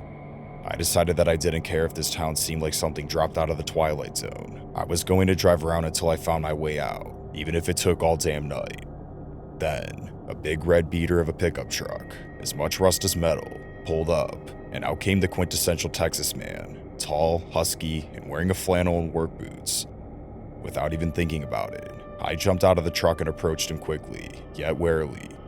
Looking into his eyes, I saw a kind human being, or at least I was hoping I did. I asked him if he could please give me directions to the highway. I told him I knew it was silly, but I just couldn't seem to find my way back. He looked concerned as I was visibly upset, so he made me laugh, and very cheerfully gave me directions for a hairpin curved turnoff right at the end of a small concrete tunnel I had passed several times. He set it off to confuse travelers because it was so hard to see, adding that they need to put up signs. With a sinking feeling in my stomach, I asked him how far in miles it was back to the highway. He laughed and gave me a funny look. "Miles, miss. I'd say it's a quarter mile at most. You can see the highway from right here." At this point, I couldn't help it. I had to know. "What happens if I drive here?" I gave him the directions the man in the store had given me. The man looked at me very intently and asked me how I knew about that route. It was pretty far out, and usually only locals know about it. So, I told him. He was quiet for a few minutes, and then asked what the attendant looked like, and if I had a map of the state. "Nope, just my MapQuest," which wasn't helpful in the situation. He went back to his truck and grabbed a raggedy local map from his glove box. Spreading it out for me, he traced the route I described. The directions the man from the gas station had told me to go led me away from town, away from the interstate, and led to seemingly the middle of nowhere. The man told me that the road went about 17 miles, right before it dead-ended into the desert. I asked him what was out there, and he told me that it was nothing but some junk cars and a few trailers and mobile homes, all owned by the same family. This family was known locally as troublemakers, meth heads, and alcoholics, and these were the nice things the townspeople had to say about them. And the erstwhile clerk was part of this family and lived down that road. I'll never forget the look in the man's eyes as he told me this. He also told me that I was smart to listen to my instincts, and he told me to be careful traveling back. I don't know if the man from the gas station wanted what was in the back of my U-Haul or what was in the driver's seat, but thankfully, I didn't have to find out. And I learned that sometimes angels look like ruddy-haired Texans with scruffy faces and rusty pickups. Although I never got that man's name, I wish I could thank him again, because he saved me from something horrible. When I was 10 years old, I lived in a relatively small town in Texas in a small house with my mom. My mom has always had a very caring heart for those in need. So, when my uncle called her one night and told her he ran into a homeless girl at the local park, my mom offered to help her out for a day or so just to get her back on her feet, that sort of thing. When the girl arrived at my house, she said that her name was Laura. Laura told us she was 16 at the time. She seemed very shy. When my mother asked about what she was doing out on the streets, Laura told us that she had been kicked out of her home by her mom because her mom had accused her of sleeping with her boyfriend. Laura told us that the allegation wasn't true, and she told us her mother's boyfriend was the one who came onto her. So, my mom gave Laura a place to sleep in the guest bedroom that night. The next day, after breakfast, Laura asked to use my mom's house phone to call her mom to see if she could get some of her things from her mom's house. However, Laura's mom never answered the phone, and we all felt bad for her. Being a 10-year-old girl at the time, I couldn't imagine what she must have been going through. Later that day, I remember watching TV in the living room and minding my own business, but I could feel someone staring at me, so I turned my head where I felt the gaze. Laura had been sending me a glare so cold that if looks could kill, I would have dropped dead. I was confused and a little startled. I turned my head away from her quickly and went back to watching TV, but I could still feel Laura's cold gaze. I couldn't understand what I had done to cause her to look at me with such hate. The next day, it happened once more. I was in the kitchen getting a glass of water when I could feel someone looking at me. I turned my head to the side and saw Laura's head peering around the corner at me. Her eyes were dark and laced with hatred. It frightened me, and I was still so confused as to why she was looking at me like that. I didn't want to cause any trouble, so I didn't bring up Laura's death glares to my mother at all. Later that night, my uncle had joined us for dinner. He had stopped by to see how everything was with Laura, and if we had any luck finding her a place to live with one of my family members. After dinner, I was washing my plate in the sink when I heard a loud growling sound coming from the dining room. I turned my head to see Laura shaking and growling like some sort of wild animal. My mom and uncle looked disturbed and worried. Laura threw herself onto the floor and began thrashing around and screaming as if she were possessed. I was absolutely terrified. It was a scary thing to witness. I grew up very religious. My mom and uncle began praying out loud for Laura while I ran to my room and closed the door. This went on for 2 hours, but it felt like an eternity of horror. I could hear Laura screaming like a madwoman and growling like some sort of deranged beast. I don't think any of us knew exactly what was going on. After my mom and uncle had prayed for Laura for what felt like forever, Laura told us she was free from an evil demon that had taken over her. None of us were sure what had caused her behavior, completely taken back as to what made her behave like that. I peeked my head out of the room to see Laura smiling happily as she was curled up on the couch with a blanket. When she saw me, her eyes opened and she shot a cold glare at me.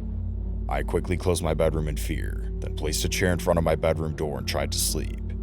The next morning, I woke up to my mom at my bedside. She told me that she was taking me out to eat at my favorite restaurant. When I asked her if Laura was going, she gave me a serious expression and spoke. "Your uncle is going to take Laura back to her mom's house. He slept on the couch last night after what happened. He and I were talking when the two of you had gone to sleep, and we pieced together that Laura made up the entire performance last night. She is not stable, and we think she's dangerous." As I heard my mother say those words, relief washed over me. I got dressed and went to the car to go to the restaurant with my mom. When we got in the car, we saw Laura and my uncle getting in his truck with her. Laura looked angry. Her expression was of a child's when you don't give them what they want. She got into my uncle's car, and they drove away. I'm 22 now, and I've never forgotten about this horrific incident that happened in my life years ago. After that day, I never saw Laura or heard anything else about her ever again.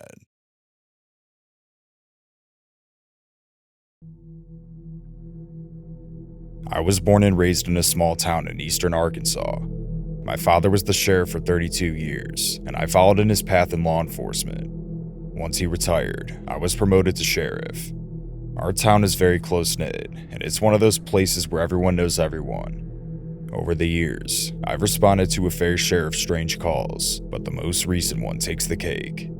Sometime around 8:30 p.m., I got a call from one of my guys that he had received a call from a family in the area who were concerned about their neighbor.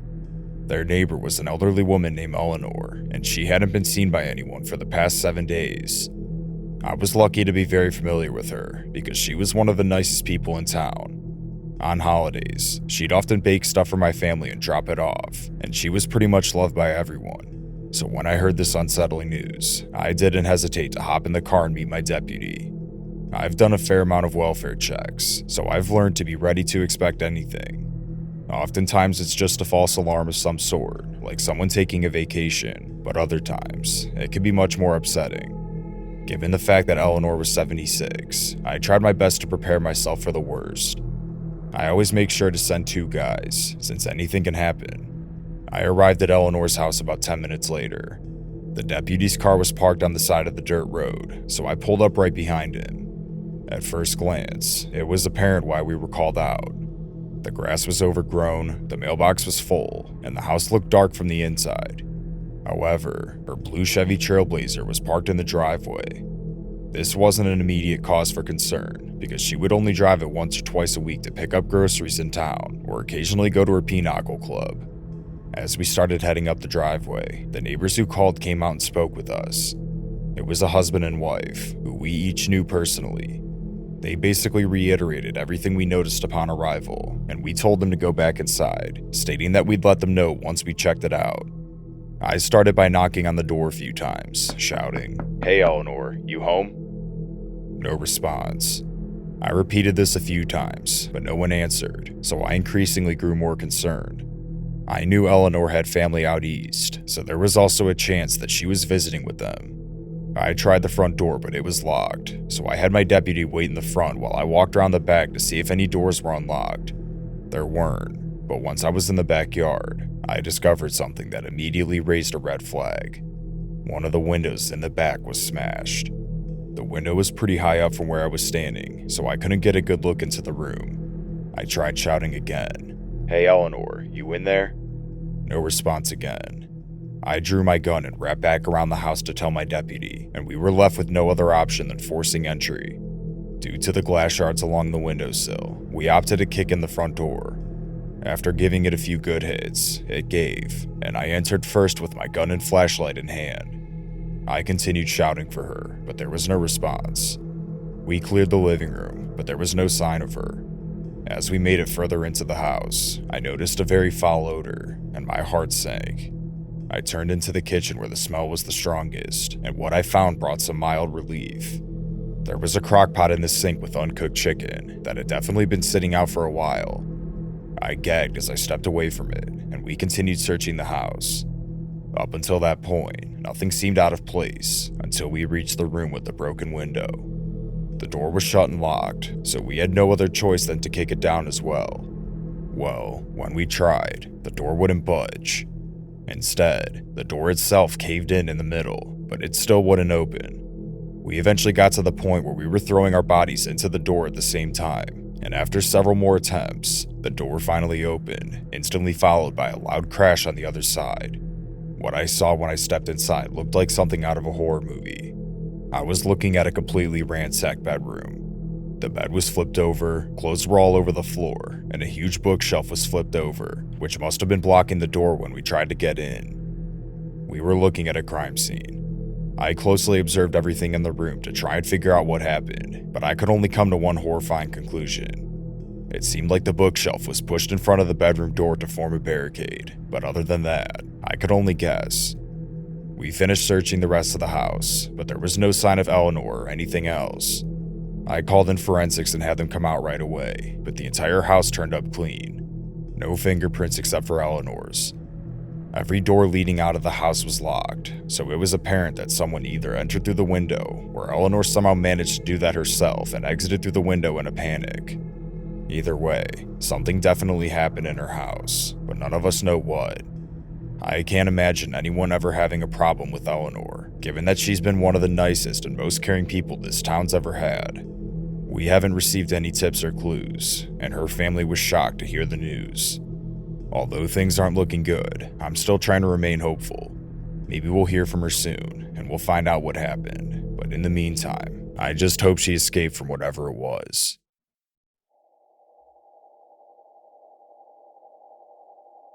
So, before this all took place, I went to get McDonald's in the nearest city to us, which is about 20 minutes away.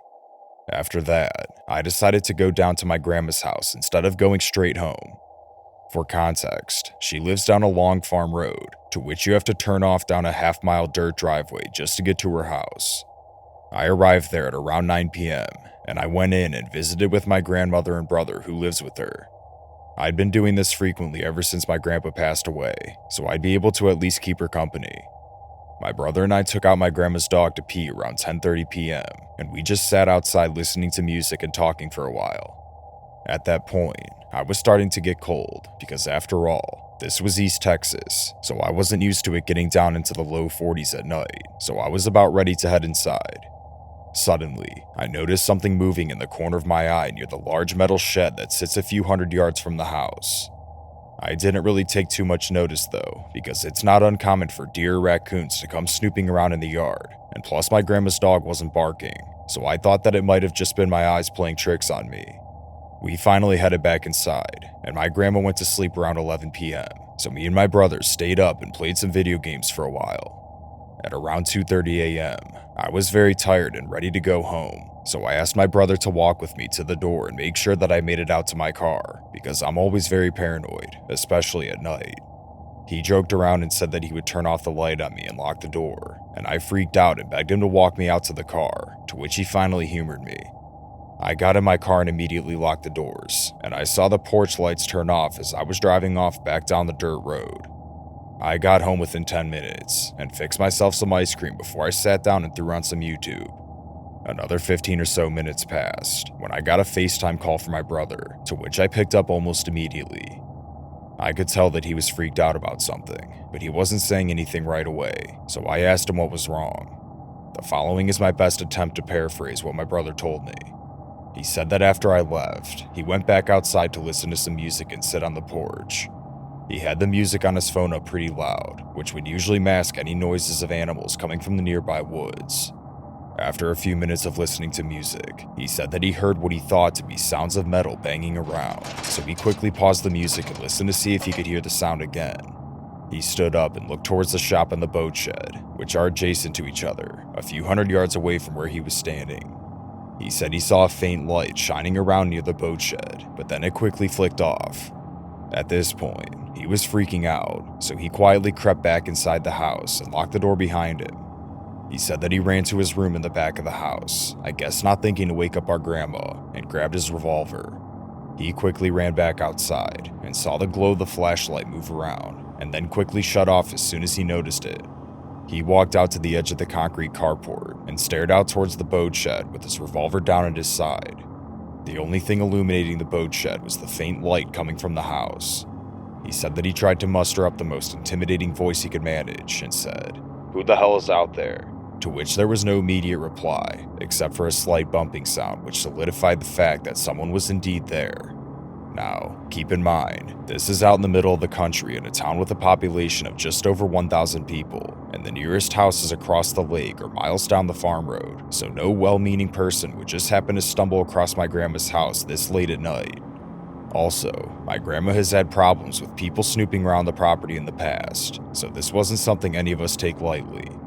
And for the life of me, I can't tell you why my brother didn't call the police, but you also have to remember that there is literally one cop in our entire town, and it was 3 a.m., so it would take at least 30 minutes for the cop to even show up. So anyway, my brother again called for the person to show themselves, repeating this question over and over. He said that he practically crapped his pants when a tall, lanky figure slowly emerged from the boat shed with a flashlight in hand. Although my brother couldn't see any distinct features about the person, he could definitely tell that it was an older man and that it was no one we knew. It was especially not anyone that should be in our boat shed at 3 a.m. He raised the revolver up to point at the man and again shouted, "Who the hell are you?"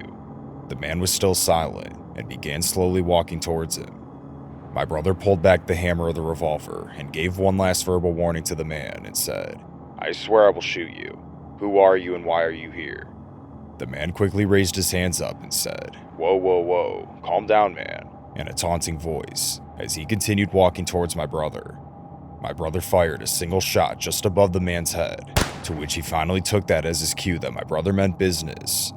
The man hurriedly took off on foot back down the driveway, and my brother screamed, "Next time I won't miss."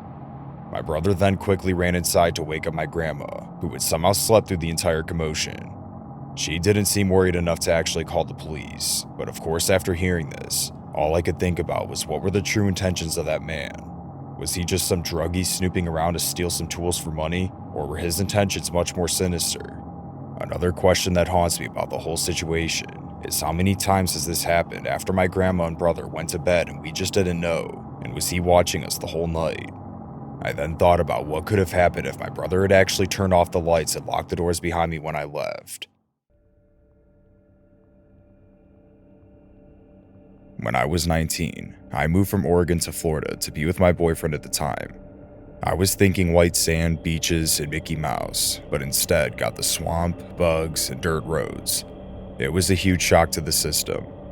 We lived in this dinky little town called Hawthorne, just outside of Gainesville. It was very small, only having one stoplight and 4 stores: Dollar General, Steve's Market, Eckerd's Pharmacy, and Sonny's Barbecue. Anyway, I got a job at the now defunct Eckerd's in the middle of town. It was next to the grocery store, so everyone shopped there. After about 3 months or so of working there, I walked in to start my shift one day when the manager pulled me into his office. Laid out on his desk were about 30 to 40 open letters, all addressed by hand to me. "Do you know this person?" my manager asked. I said no, and he told me to read one, so I did. Inside were 2 handwritten letters and a magazine cut out of a woman with long blonde hair, just like me. As the Eckerd manager watched on, I read the letter and skipped around a lot in confusion, desperately trying to find out why I was in the manager's office. From what I read, it was mostly someone imagining what spending time with me would be like. A lot of it was sexual in nature. There were descriptions and comments about my hair, washing it, smelling it, and something about the moonlight. My first thought was, am I getting fired? Then my manager spoke. "Do you know David Elrod?" I said, "Yes, I think so." He was a tall, lanky guy with thick glasses and frizzy dark blonde hair. The regular who came in a couple times a week to pick up Diet Coke and medication for his mom. He was in his late 20s, and obviously socially or mentally challenged. On rare occasions, he would make small talk as I rang up his soda. Once or twice, he would either linger at my register or stare at me, but I figured he was just trying to adjust his eyes or had poor social cues. He was harmless, compared to some of the other people I'd met in Florida, so I didn't pay him any mind, until that day in the Eckerd's office. I knew he wrote the letters because of a strange encounter 2 weeks earlier. While working, he came up behind me and caressed my hair. I had to remove it from his hands, and he apologized. It was weird, but there was no harm done, so I went back to work. After telling my manager this, he informed me that the customer was going to be banned from the store and that I was being sent home while they worked out the details. I had no idea what that meant. Confused, I walked out of the store and drove home. 2 hours after I got home from work, there was a knock on my door. I looked out the window and couldn't believe my eyes. I saw men in tactical gear with large weapons, 2 men dressed in suits, and several uniformed cops. In what seemed like slow motion at the time, I opened the door. A female officer held up a few oddly familiar letters. "Could we come in and talk to you about these?" Realizing everyone in town has read the letters, I wanted to pass out. I don't even know the guy. We took a seat on my couch, and she began to speak. The female officer mentioned getting the letters from Eckerd's and was attempting to issue a trespassing notice. The officers confronted him at his residence and attempted to invoke the trespassing notice from Eckerd's store. Apparently, he was not happy about this. He insisted for over 45 minutes how this was all a big mistake and that I wanted to talk to him. He was so combative and persistent, they decided to pursue stalking charges, and hearing that totally caught me off guard. She continued, "You need to be aware that David killed and partially dismembered his mother when he was 12 years old. He was released from a juvenile psychiatric facility less than 4 years ago. We found disturbing materials at his home. We believe he's been stalking you." My mind kept wandering, and that's when it hit me. Diet Coke was my mom's favorite drink. David was arrested the next day for stalking after he was found in the Eckerd's parking lot, but the last official word was that he went back to the psychiatric hospital, at least temporarily. I didn't have the chance to read the letters in full before they were entered into some vault of evidence, nor did they explain what they found at his house, so I never had the complete picture of what was happening. My boyfriend at the time was a huge jerk about the whole thing, so I moved back to Oregon a week later. When I was in my teens, I used to occasionally babysit my little cousin, Joey. Joey was always energetic and outgoing, and with him only being 6 at the time, I had to keep a close eye on him. On this night, my aunt was out of town for work. My uncle worked the nights as a cop in our town, so he'd occasionally stop by throughout the night to grab food or use the restroom.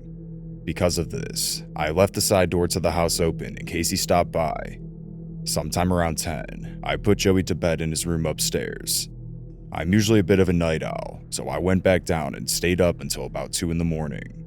Whenever I babysit, my aunt and uncle let me sleep in the guest bedroom upstairs, right across the hall from Joey's room.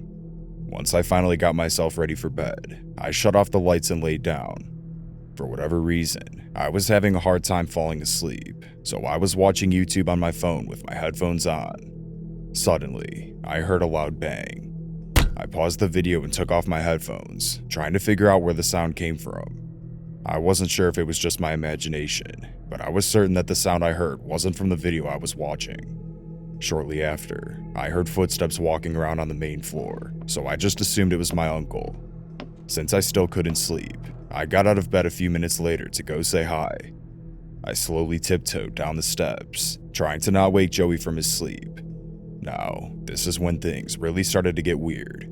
Once I made it to the main floor, I didn't see my uncle like I expected. All of the lights were off, and there was no sign of him. I walked into the kitchen and turned on the lights, then yelled, "Hello?" But there was no answer. I was starting to get a bit freaked out, so just to confirm whether my uncle came home or not, I looked out the front window to see if his cruiser or truck was there. The driveway was empty, and that was when I really started to panic. I knew what I heard. Someone was inside the house before I went down, and for all I knew, they were still there. I turned back up the stairs to my room, grabbed my phone, and called my uncle. The phone rang for a while, and just before I thought he wasn't going to pick up, he finally did. "Hey, everything all right over there?" I told him that I was fine, but explained that I was calling because I thought I heard him stop home. But when I said that, his cheerful expression changed. "No, I never stopped home. Why, what's going on?" I told him how I thought I heard the side door slam shut, followed by footsteps walking around the kitchen area. If I already wasn't panicking, his reaction to hearing that sent me over the edge. He told me to go to his room, grab his pistol from under his bed, go into Joey's room, and lock the door. I complied, and did just that, all while staying on the phone with him. He radioed into dispatch to alert other units, and he told me he'd be there in 10 minutes. Joey woke up during the commotion, obviously confused and scared, but I'm so glad he stayed quiet and didn't start crying. About 15 minutes later, several cop cars pulled into the driveway, accompanied by my uncle, and they escorted us out of the house. We waited in a patrol car as they searched the entire house, until my uncle finally came out, but he wasn't alone. I couldn't make out the face, but he was walking out a man in handcuffs. I couldn't believe what I was seeing. It wasn't my imagination. Someone was inside the house with us the entire time. Well, fast forward to the next day, I finally learned what happened. My uncle called me and explained that a month prior, he had arrested the same man that was found inside the house that night. He had given him a DUI and charged him for drug possession, and the guy did not take it well at all. In his intoxicated state, he made several threats to my uncle that he would kill him and his family. My uncle deals with scumbags all the time, so he didn't take the threat too seriously, especially because he was going to jail. His bond was set at $10,000, and the night before he broke in, someone bailed him out. The man was found with a knife and rope after they pulled him out of the house. He was hiding in the closet on the main floor. Even to this day, I still don't like going over my aunt and uncle's house. Whenever I'm there, I'm reminded of that night with Joey when we were there all alone. I remember being frustrated that I couldn't fall asleep that night, but looking back now, I'm so lucky I stayed awake. If I'd been asleep, I never would have heard him enter, and I most likely wouldn't be telling this story today.